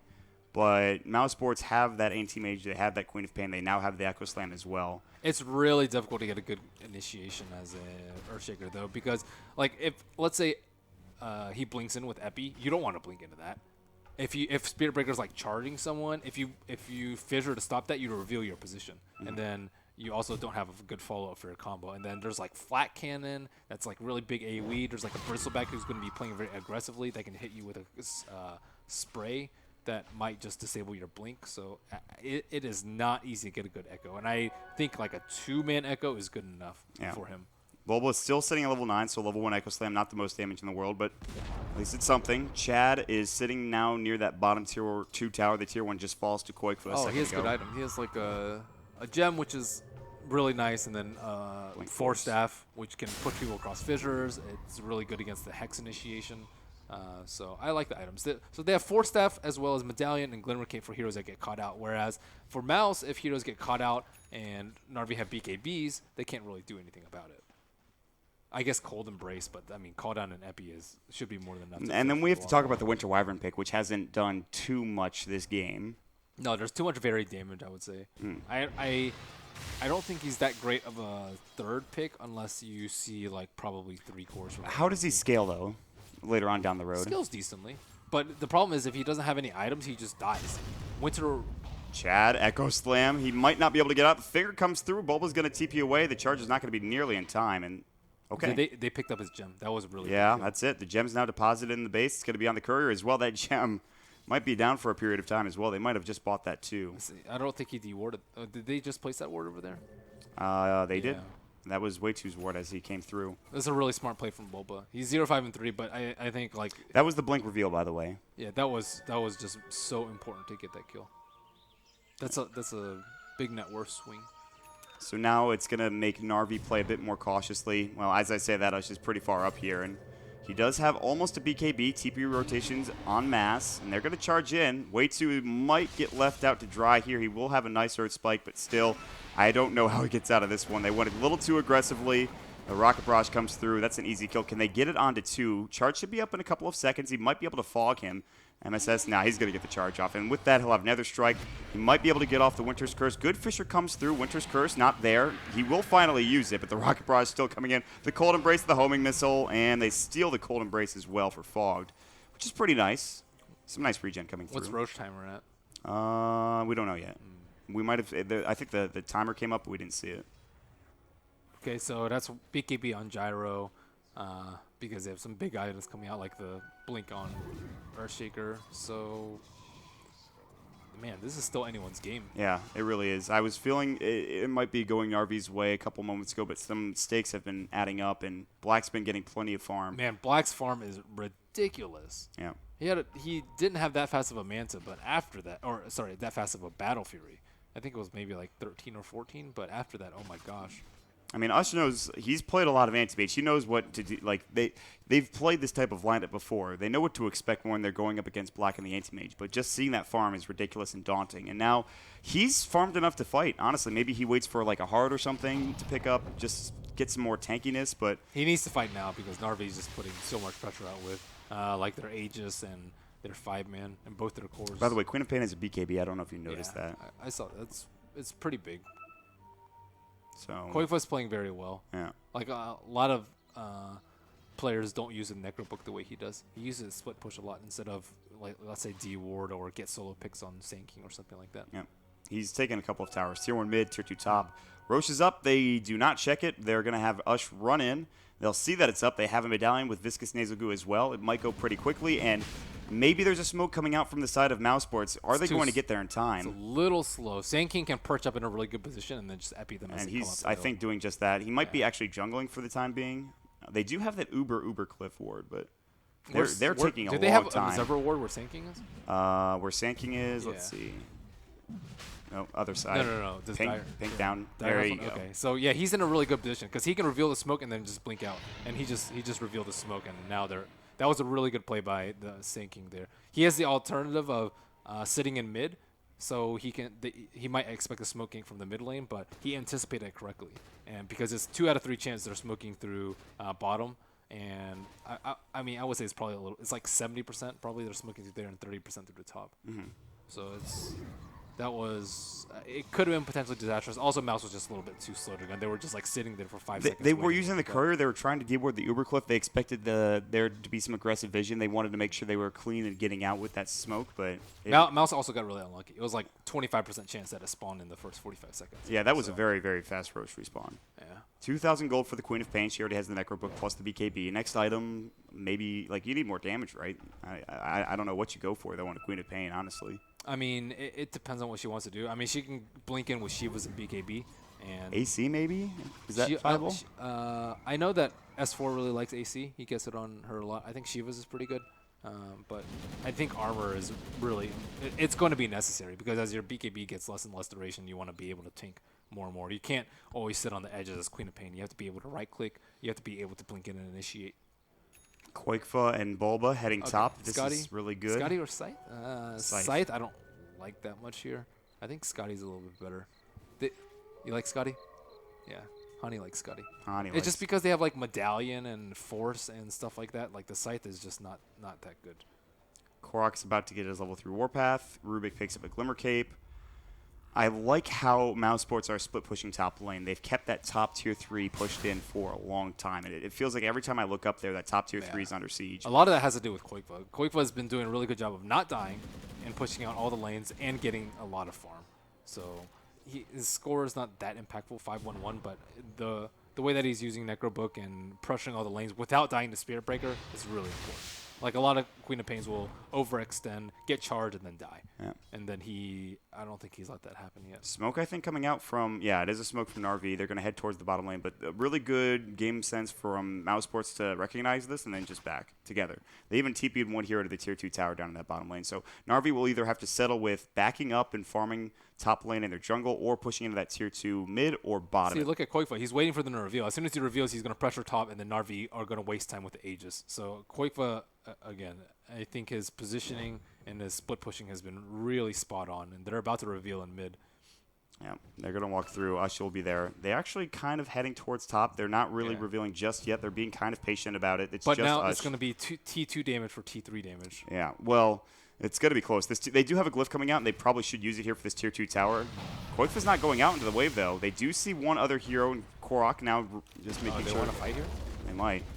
I think Quakefa the TP'd back. correct play is to push into the T3. He TP'd back. They feel like they're strong now. Black's not there. He's got a TP, but Oh, yeah, they have Black to split push, I suppose. But I think that was free damage. And it's not the biggest deal in the world. You want to be prepared for that push. And if you don't have Glyph up, you don't want to take free damage on a T3 because you're being too greedy. and the thing is they didn't reveal every hero. They could have been setting a trap top lane, and if Quakefa gets caught out Don't they there have and a ward dies. up there? No, for the well, they have that ward, but they could have smoked behind him too. They showed though. like they showed Ush mid as well as at least 2 supports next to the rune. So I think that's a. But they might have. Yeah, I think you're right. Actually, I think it's pretty indicative that they're. He just made a conscious decision to TP back. charge. Yeah, Charge is really scary. that's the thing. Like you don't want to make a mistake. In He the could stage be of the going game. Lincoln's too. Lincoln's is really good for split pushing. If you die and you use your BKB while dying, and maybe you don't have a buyback, suddenly that turns into, oh, well, there's an Echo Slam on Korok bottom. Korok in trouble, but he is very tanky. He has the BKB. Mana Void goes. He does pop the Invis Rune. They have no detection. He bottled up and then BKB'd.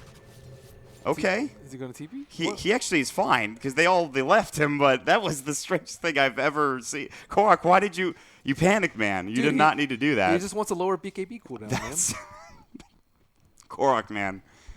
Buddy, just use your Invis Rune and walk away. That's all you needed to do. There was a gem on Bulba. Oh, then why did they leave?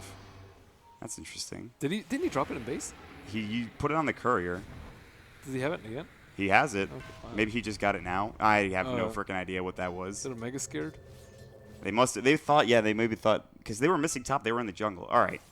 Anyways, we're going to forget that. We're going to forget that ever happened.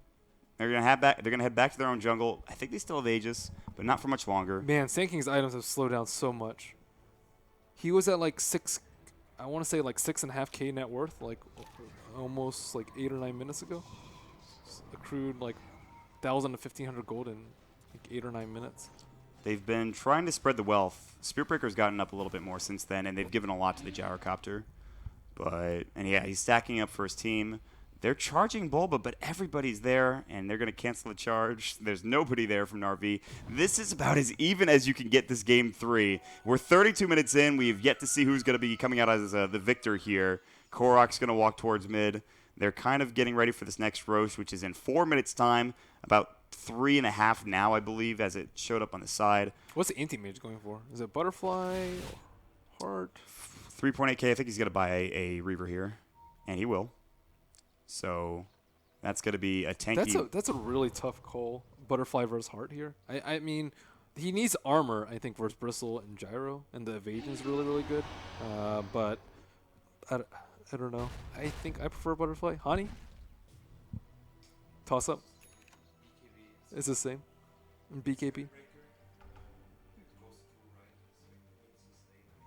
Yeah.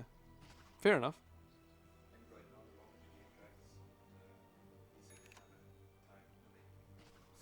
Yeah. That is a butterfly for the gyrocopter now done at 33 minutes in. Pretty big item. It's going to take the ancients as well. So now it's just kind of... He doesn't have that much HP. Remember Black's build where he Yeah. had 2600? This guy has 1650, and they still have pure damage. Yep. And they can jump him before BKB with the Echo. So maybe at a Scythe too. We're not sure what Queen of Pain's getting. It's just about who jumps in, honestly, right? Who gets the initiation. Not necessarily. Is like if they jump Gyro, they can still Force Staff him. They can Glimmer Cape him until he pops his BKB. So they can also Medallion. I don't know if he's going for Lotus or Blink. What's Rubik going for? He has the medallion. He's saving up money. He actually he's just just- bought the Glimmer Cape, and I guess he's just poor. He's buying wards. That's it, really. Fog has stopped his progression as well. So it's a very tense moment at this point, honestly. Mousesports, NARv. The biggest thing I will say is that Pilot Eye's impact and even Way2's impact have not been felt. We talked about the support duos and how much emphasis we put on them. Oh, speaking of support duos, Chad's probably dead. He most certainly is. Bulba's going to get charged. Telekinesis coming in from Fog. He's kind of alone. Spell was stolen. It's Enchant Totem. Black now turn to fight this, and they will throw up an Arctic Burn onto Korok. They do not have Gyro. He's top lane. They're going to go for Fog and MSS. Black comes through. The Earth Spike as well. Bulba gets the Fisher onto 2. They're behind the tower. Now Mao's getting a little scared. Ush does TP back. But NARv can't really fight this anymore. They're a little too low in health and mana as well coming in. Take down that tier 2 tower. Blink back. Mousesports with an aggressive play that does pay off in the end. Maybe not. Korok pops the Invis rune. Might be able to get a kill here. Ooh, way too. Yeah, he just pops the BKB. Good Cold Embrace coming out. Now the Rocket Barrage going to go to work, and Way2 should fall, but here comes the Anti-Mage. Black gets Telekinesis. There's the Fisher. The cooldown's coming in. Now they use the Cold Embrace, but Korok not taking any damage. The Sonic Wave. Koikva's dead. Black gets mech'd up. He's going to get to the low ground. Pilot Eye will not be so lucky. Fog comes back, and he Glimmer Caped away. The Fade Bolt, the last couple of right clicks after this Cold Embrace, will do the job, and Ush gets the triple kill. That might be the fight that turns everything for NARv. Now Roche is almost up. This is huge for them. This is absolutely gigantic. Queen of Pain does have buyback, but Oh, are they going to see it? they're not going to scout it out just yet. Chad, stay in there for 5 more seconds. Charge coming through. They won't see it. Chad, don't you leave. Oh, this is all you need to do. No, he walks out. They're not going to know. They might go back in a That's second. The gem is on the deck, too. They lost the gem from Bulba. That's a free Roche. They have The to courier, Chad, he sees it. MSS, they don't have vision. Who can find the courier? Ring around the rosy. They see vision now. They can't charge it. MSS is just trying to run and get to it. Burrow comes through. Blink. Right click. They get it. They get the gem, and there was something else on the deck as well. Oh. Gyro looks like he's checking Roche right now. Poison. Okay. We're gonna watch the replay real quick. Way2 gets Cold Embraced. This was the counter, the Bristleback. Pretty good. Can't do much damage there, but it doesn't matter. Ush pops the BKB perfectly. Cold Embrace does nothing. Koikva throws up the Sonic Wave, does nothing. Gets destroyed by Korok as well as Ush's Flat Cannon. Back into the game, it is a free Roche, as you talked about, and it's Aegis and Cheese, Ben. That's where we're at right now for NARv2. And a courier kill. What's scary about that fight is that Koikva died really quickly. Because Koikva, it was a 5-on-4. And they still just lost that fight miserably. Yeah. No armor. No armor. AC, This I'm will- telling you. AC Shiva, I mean, yeah. Yeah, AC for split push. Speaking of AC, Bristleback has one. So that's pretty good coming out for Korok as well. And they need to take these Tier 2 towers down, though. I think all of them are still alive except for the Tier 2 mid. They have the bottom one, they have the top one. They put a little bit of damage, I think, on top, but that's it. And Mousesports are kind of playing scared now. I think they're maybe getting ready to smoke up. They're all sitting together. They're going to go for maybe a YOLO play? I don't think so. They don't actually have a smoke. They're just sitting in their base. They're afraid. They don't want to walk out. They actually have no smoke for 15 seconds, I believe. So they will kind of just sit together. NARv2 will do the same thing. They have to get the jump. They have to get like a big Echo, blink in with Anti-Mage, and Manta, Mana Void, and Scream, like all within like 3 seconds of each other. I think that's the only way they win the fight, because if they proceed slowly, NARV's just going to get all their BKBs and all their defensive spells. Force Staff, Glimmer Cape, etc., etc. And how many BKBs do they have? There's for who? NARV? They have 2, I believe. 3, actually. They have 3, yeah. So that's really bad for Mouse, because Black doesn't really have that much physical damage because he doesn't have Abyssal or Butterfly. Is this going to be the push? NARV, after 2 hours of wait time, MSS's internet troubles, and the lack of reserve time. Echo comes in from Bulba with a Sonic Wave. Ush gets caught out. He'll be down for 79 seconds. Bulba will fall, but they're happy with that. Coming in, Epicenter misses wildly. The burrow comes into the Black, but they need to leave. Black, there's going to be the buyback coming in. It'll be from Bulba. Korok getting chased down as well. The Hex is up this fight. Terrible for NARV so far. Can they get out? Fisher, greatly done from Bulba. They will get Chad. No, he forces across the way. Koik for chasing him down. Sandstorm, the Arctic Burn going. He'll drop. That's going to be the gem on the deck. Fog, TP's out. They lose 2.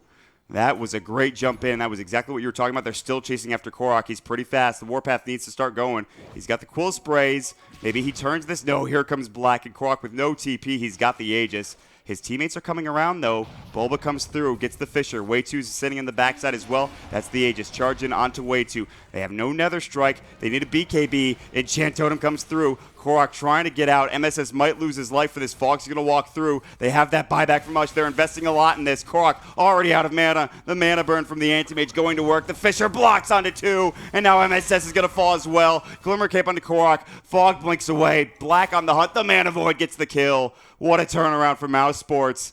Oh no, NARV, they were so close to pushing into the Tier 3 tower, but that's all 5 dead. They get 2.7k. They do use the buyback on Bulba, but it's well worth it. Where was the cheese? Did he have it on Ush? I think he did. Yeah. He most certainly did. That was I would say like 95% Ush's fault for being right next to the Bristle and being up the hill. Like but the Bristle's like mega tanky. He has like 2100 HP. He has a ton of physical damage. He has AC. He should be the one beating on the tower alone, right next to the tower. And then if they use all his ults on him, whatever. That's not a problem. He just revives, and then they just fight without ultimates. Quake has no BKB. That's interesting.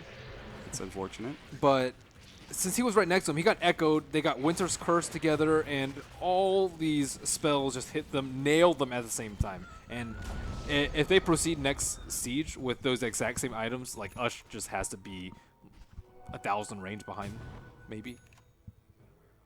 The other way around? Cheese the Aegis? Yeah, that's also true. But whoever has Aegis needs to be up in front, and whoever has Cheese needs to be in the back.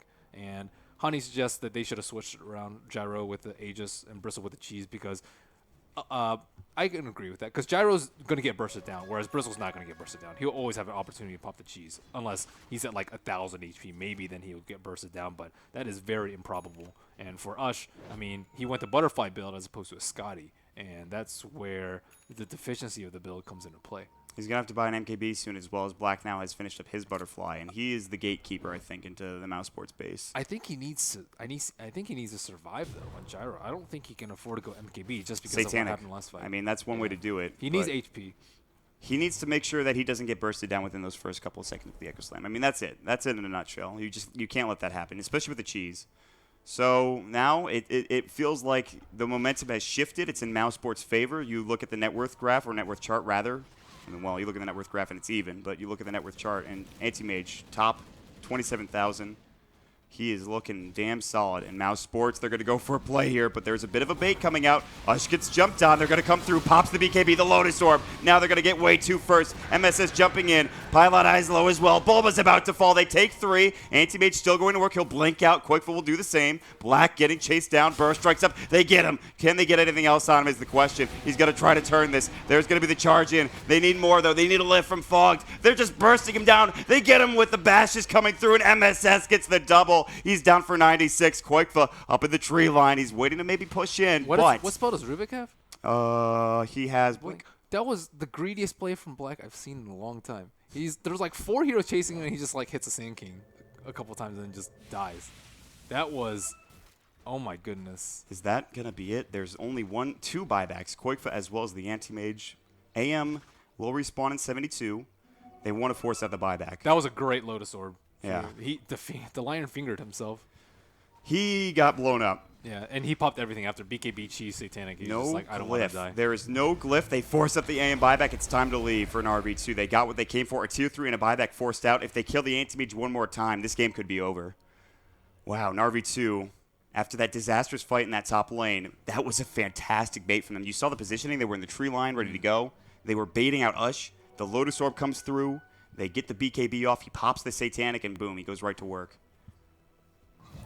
Ush rarely farms out alone, though, defensively. He farms out alone offensively sometimes, but defensively, it's usually Chad that does that. Here's the fight again. Let's see that finger on Way2's face. Lotus Orb's going to come through. Boom! Oh, he does not feel good about that. There's the call down coming in. Fisher doesn't do much work for Bulba. Korok as well as MSS tag team him. Did they? How'd he get out of the stun lock? Is what I'm curious. For Ush? Yeah, I'm not sure. He's supposed to be able to like blink.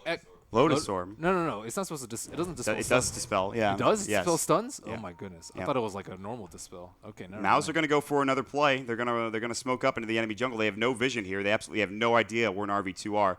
Nargo for the opposite smoke, and they're kind of close. They're not quite pushed in. They have to actually hit the creep wave here, and they'll have to wait for it to push in. They will. Black's going to be up top lane, and now NARV have to head back home. They will do so. Buyback status for NARV's squad. Let's check that out real quick. They have all got it except for Chad. TP up into the high ground from Korok. They'll blink away. Good play from Mouse to keep that top lane pressured. They don't feel comfortable, obviously, on the side of NARv2, letting that top lane keep getting pushed in. Chad is, honestly, at this point, he's literally a Roche checker. He is sitting at Roche now, and we'll find out how quickly this is going to respawn within the next second or so. If it's an early Roche respawn, NARv2 take it within seconds. Wow, it is a 8-minute Roche respawn. Literally 8 minutes. NARv2 are going to head right in here. They need to be careful. The top tier 3 tower, the creep wave is kind of closing in. And it is going to get pushed out, though, with the tower coming through. They're all sitting top. They're waiting for somebody to farm it. Little do they know, there's an Aegis and Cheese about to be picked up. Cheese is maybe not available for Ush. I think he used it the last fight. Bristleback picks up the Cheese. This time, Ush goes for the Aegis. That is the right play, I believe. Now where do they head? TP top lane. Lotus Orb does not dispel stuns. All right, well, we're crazy then. It Hex. dispels Hex, but they have Echo. They have Echo, Aftershock, Fissure. Did he echo? I don't know. I don't think he I'm did. I'm pretty sure they could have killed him again, but I'm not exactly sure. They have Impale on top of that, so they have like. He went in and 8 fingered first, though. Yeah, they have like 6 or no. He fingered after he had already Lotus Orb. And BKB. Okay. So, yeah, he actually just took the finger damage without actually doing any damage. So, like, if maybe they relied on the Blink Hex, I think, without the Echo.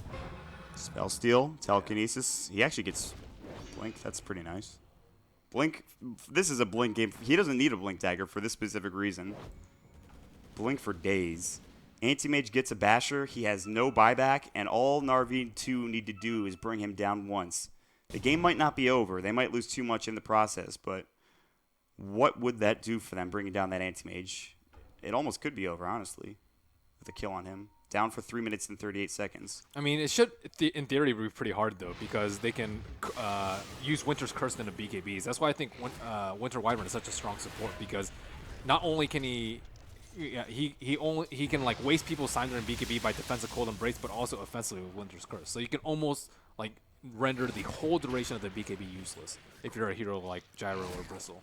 Quakefa's on the back line. He's going to look for Chad. Telekinesis onto Quakefa coming through. The Bristleback coming in. Now the Fisher onto 2. There's the Fate Bolt. Sonic Wave. Chad getting low. Ush as well. Pops the BKB. Quakefa in trouble. BKB going through for him, but Korok going to work. The last right click. The Nether Strike has to buy out immediately. Chad stays alive. No Epi was used. He's low in health. They don't want to give the cheese to him. Ush needs to maybe think about just dropping back, using his Satanic and regenning up. No, they have earned charges. Black pushing out. Now Mouse doesn't know how to initiate now, because if they go onto Ush, they just do the same thing, and they just Lotus Orb him, and then he BKBs and pops Satanic, and then he lives. If they go onto Chad, I mean, those 2 damage dealers are alive, and he can't survive during BKB. So, I mean, this is without Aegis and Cheese, too, which would make things almost trivial for NARv2. Cannon, Rocket Barrage. Ush is going to lose all of his mana and just kind of run at black for the time being. He's going to go in. Homing Missile will fly through. There's the Cold Embrace used. Fisher onto 2 as well. They still have everything ready to go. Sonic Wave is down, though. They still have that Echo Slam. They still have the Mana Void. They still have the Finger. It comes down to Lotus Orb, maybe a Chat Initiation. They have to get Ush some mana back as well. MKB is very close for Ush. He's got the 2 Javelins on the Courier. Demon Edge is available for purchase, but he wants to maybe save onto the buyback as well. They need vision on the high ground. It's nighttime, and they're pushing uphill without Black without Telekinesis. vision. I don't think they're going to do anything with this, though. He is going to get Homing Missile. Cold Embrace will come out. And where's MSS? He's not going to charge him. No Nether Strike. Burrow Strike comes in. Nice Glimmer Cape coming through. They have the gem. He'll blink up to the high ground. Tense.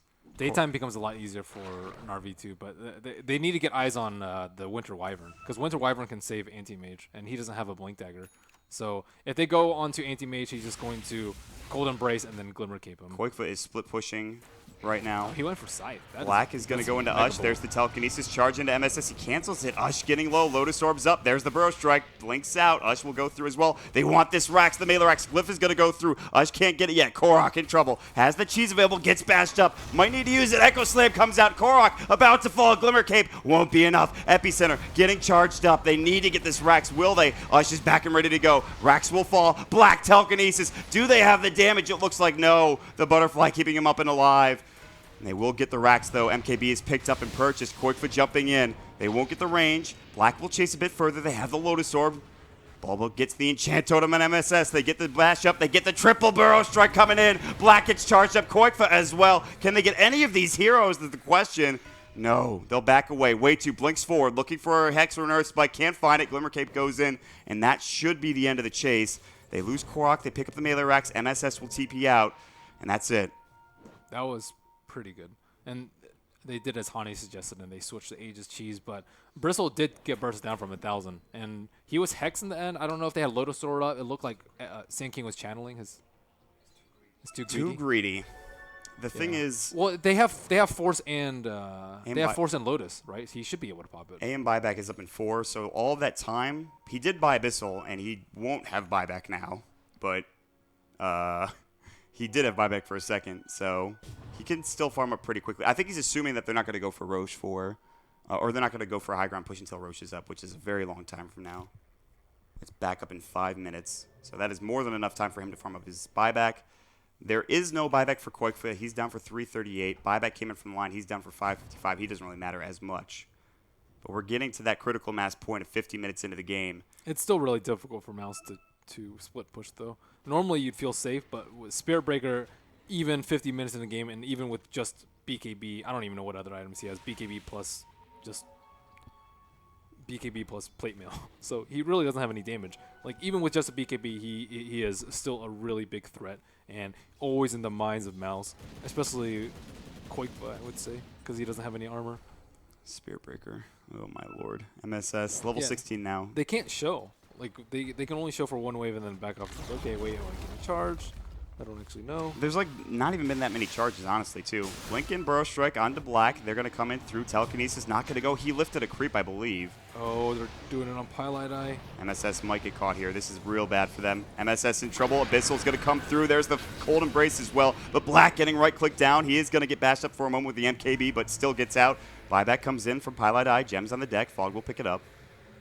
All right, that was kind of greedy coming out. MSS is down for 55. That's a lot of their initiations. They're just trying to whittle down these buybacks, and nobody has it. In fact, MSS will buy back.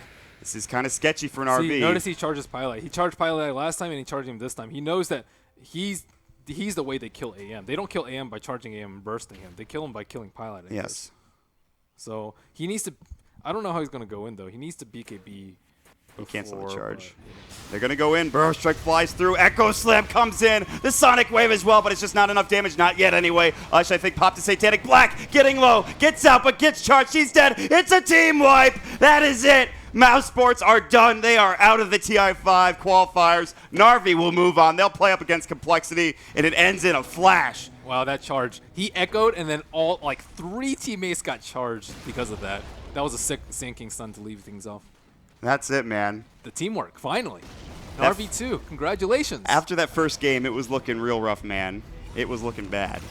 Second game, they played well. Roche, Is Mouse going to disband? that's the question, isn't it? I'm not willing to answer that question just yet. Let's focus on the positives for NARV. Congratulations to them. As you said, they will be moving on to TI5. Huge underdogs. Even just going in before and then all the crap that happened at MSS and the draft that's time. true. That's a good point. That had to play into their minds a little bit, but somehow they're able to overcome the odds and actually take the series 2-1. Very impressive. That is huge coming out from them. Mousesports and a team house, NARV all across the country. And if you put Mousesports versus NARV, it was kind of a toss-up. But in the end, NARV will come out on top. Joining us back at the panel, we have Hani as well as Purge. Hani, let's get your initial thoughts after that game. What did you think? They rolled on. NAR just rolled on. I think it was very important that they keep continuing the way they played the game before. Keep the team play up. Good morale, I feel. And I think the last game just showed them that they have potential, but they just have to play as a team. And they've shown that. Kevin? Purge? I think there's some big lackings in the draft that Mousesports had there.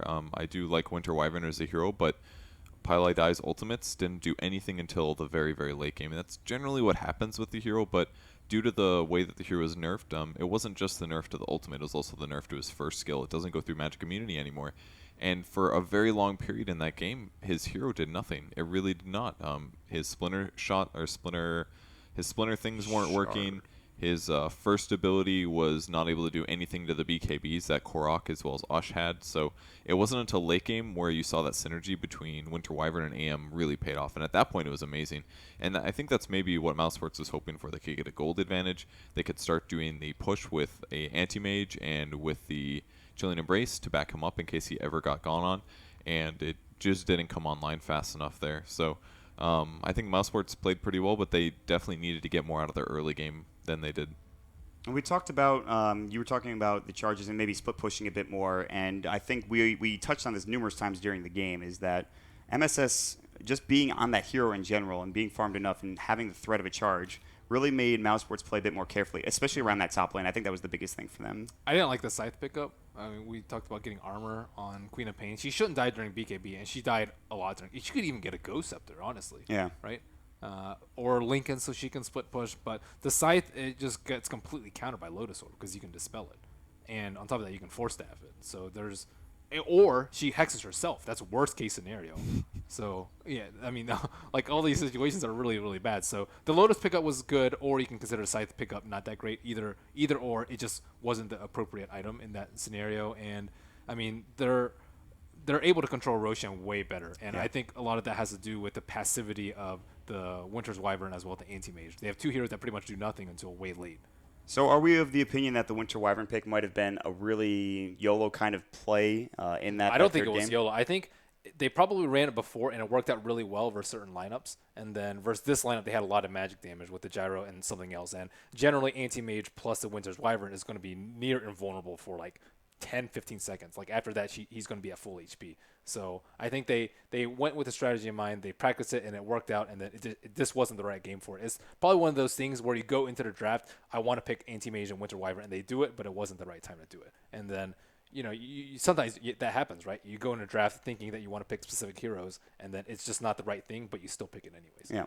I think maybe one thing to point out as well is Black's farm time on AM. Usually you would see a 12-minute PTs plus battle free, but his start was not as good. I think he died once to Gyrocopter in the semi-early game at 10 minutes, where he jumped on the hill next to the second tower at Dire. Yeah, and he died there, so his momentum was semi-lost, and I felt like he didn't usually, like, he doesn't have the biggest input in the early game, but in the mid game he has quite a big split pushing factor. Same with Koiko. Koiko split pushed really well in the mid game, but I think it stopped just because he was afraid of the charge. But I think the way to come back into this game would have been they just should have focused more on split pushing, because the pushing power in itself was not that great on the side of NAR, I felt. Right. Well, I mean, they didn't have the items to really deal with it, though. Like, Spear Breaker can still stop their TPs, and if they get a couple kills, they're even less likely to split push later. So I still think they should have split pushed a little bit more. Like, just use Necro Books, or just use bait out Manta Illusions for charges, or bait out charges and just kill them, or get Ghost Scepters and just, you know, not worry about it. But it did seem a little bit lacking. on that front. I think you can point out one thing though. NARv is by far the best team in this qualifier to take Roshan. Yes, that is something we learned over those past 2 games, whether through just timing or sheer luck by getting it at 8 minutes. That was an exactly 8-minute roast respawn in the last one, I believe. Draft, the Smoke of Deceit Roches, which were huge in that second game. And Roshan is apparently pretty huge in American Dota as it is everywhere else. And that actually propels them, among other things, to the victory. That's going to be them winning 2-1 over Mousesports. Mousesports are out of the qualifiers altogether. And as we get into the grand finals coming up here in just a second, they'll be playing up against Complexity again. Let's get into some predictions. Purge, we'll start with you. I mean, it was really tough with them last time. Game 1 here was rough as well, but they did come back, and maybe they have channeled their inner team spirit, so that's definitely what they need to beat Complexity. So I could maybe see them win, but I still think that Complexity is far more favored. I'd say at least a 2-1 for Complexity. 2-1 Cole, Hani? I'm sticking with my guts. I said NARv is going to win this whole thing, and I would say they win 2-0. 2-0. Wow. Okay. Is Ben? it not best of 5? Oh, it's BO. Oh, best of 5. That's Yeah. right. Okay, make it a 3-1. I'm going to then. stick with Three- the 2-1. Okay, 2-1 best of 5. New meta. Let's go. Yep. Hani, you said 3-0? 3-1. 3-1. Okay. And Ben? I'll go with Complexity 3-2. 3-2 Complexity, and I will finish off with, I think, 3-2 NARV. I think it's going to be a really close series. Complexity have been playing lights out. I think NARV have this magic it factor that when they're a lot like other teams, when their back's against the wall, that maybe they can pull something out. But we'll have to wait and see. As far as we're concerned, I'm done. That is it. That's going to be the Losers Bracket Finals. Congratulations to NARV. They will be moving on to Seattle regardless of how this next series goes. But again, with me is Merlini, Purge, as well as Hani. Make sure you follow us on Twitter. Big shout out to Pitmuckle as well for doing observing, as well as Knoxville for stats. With that being said, guys, stick around for the grand finals. It'll be coming right up in just a second.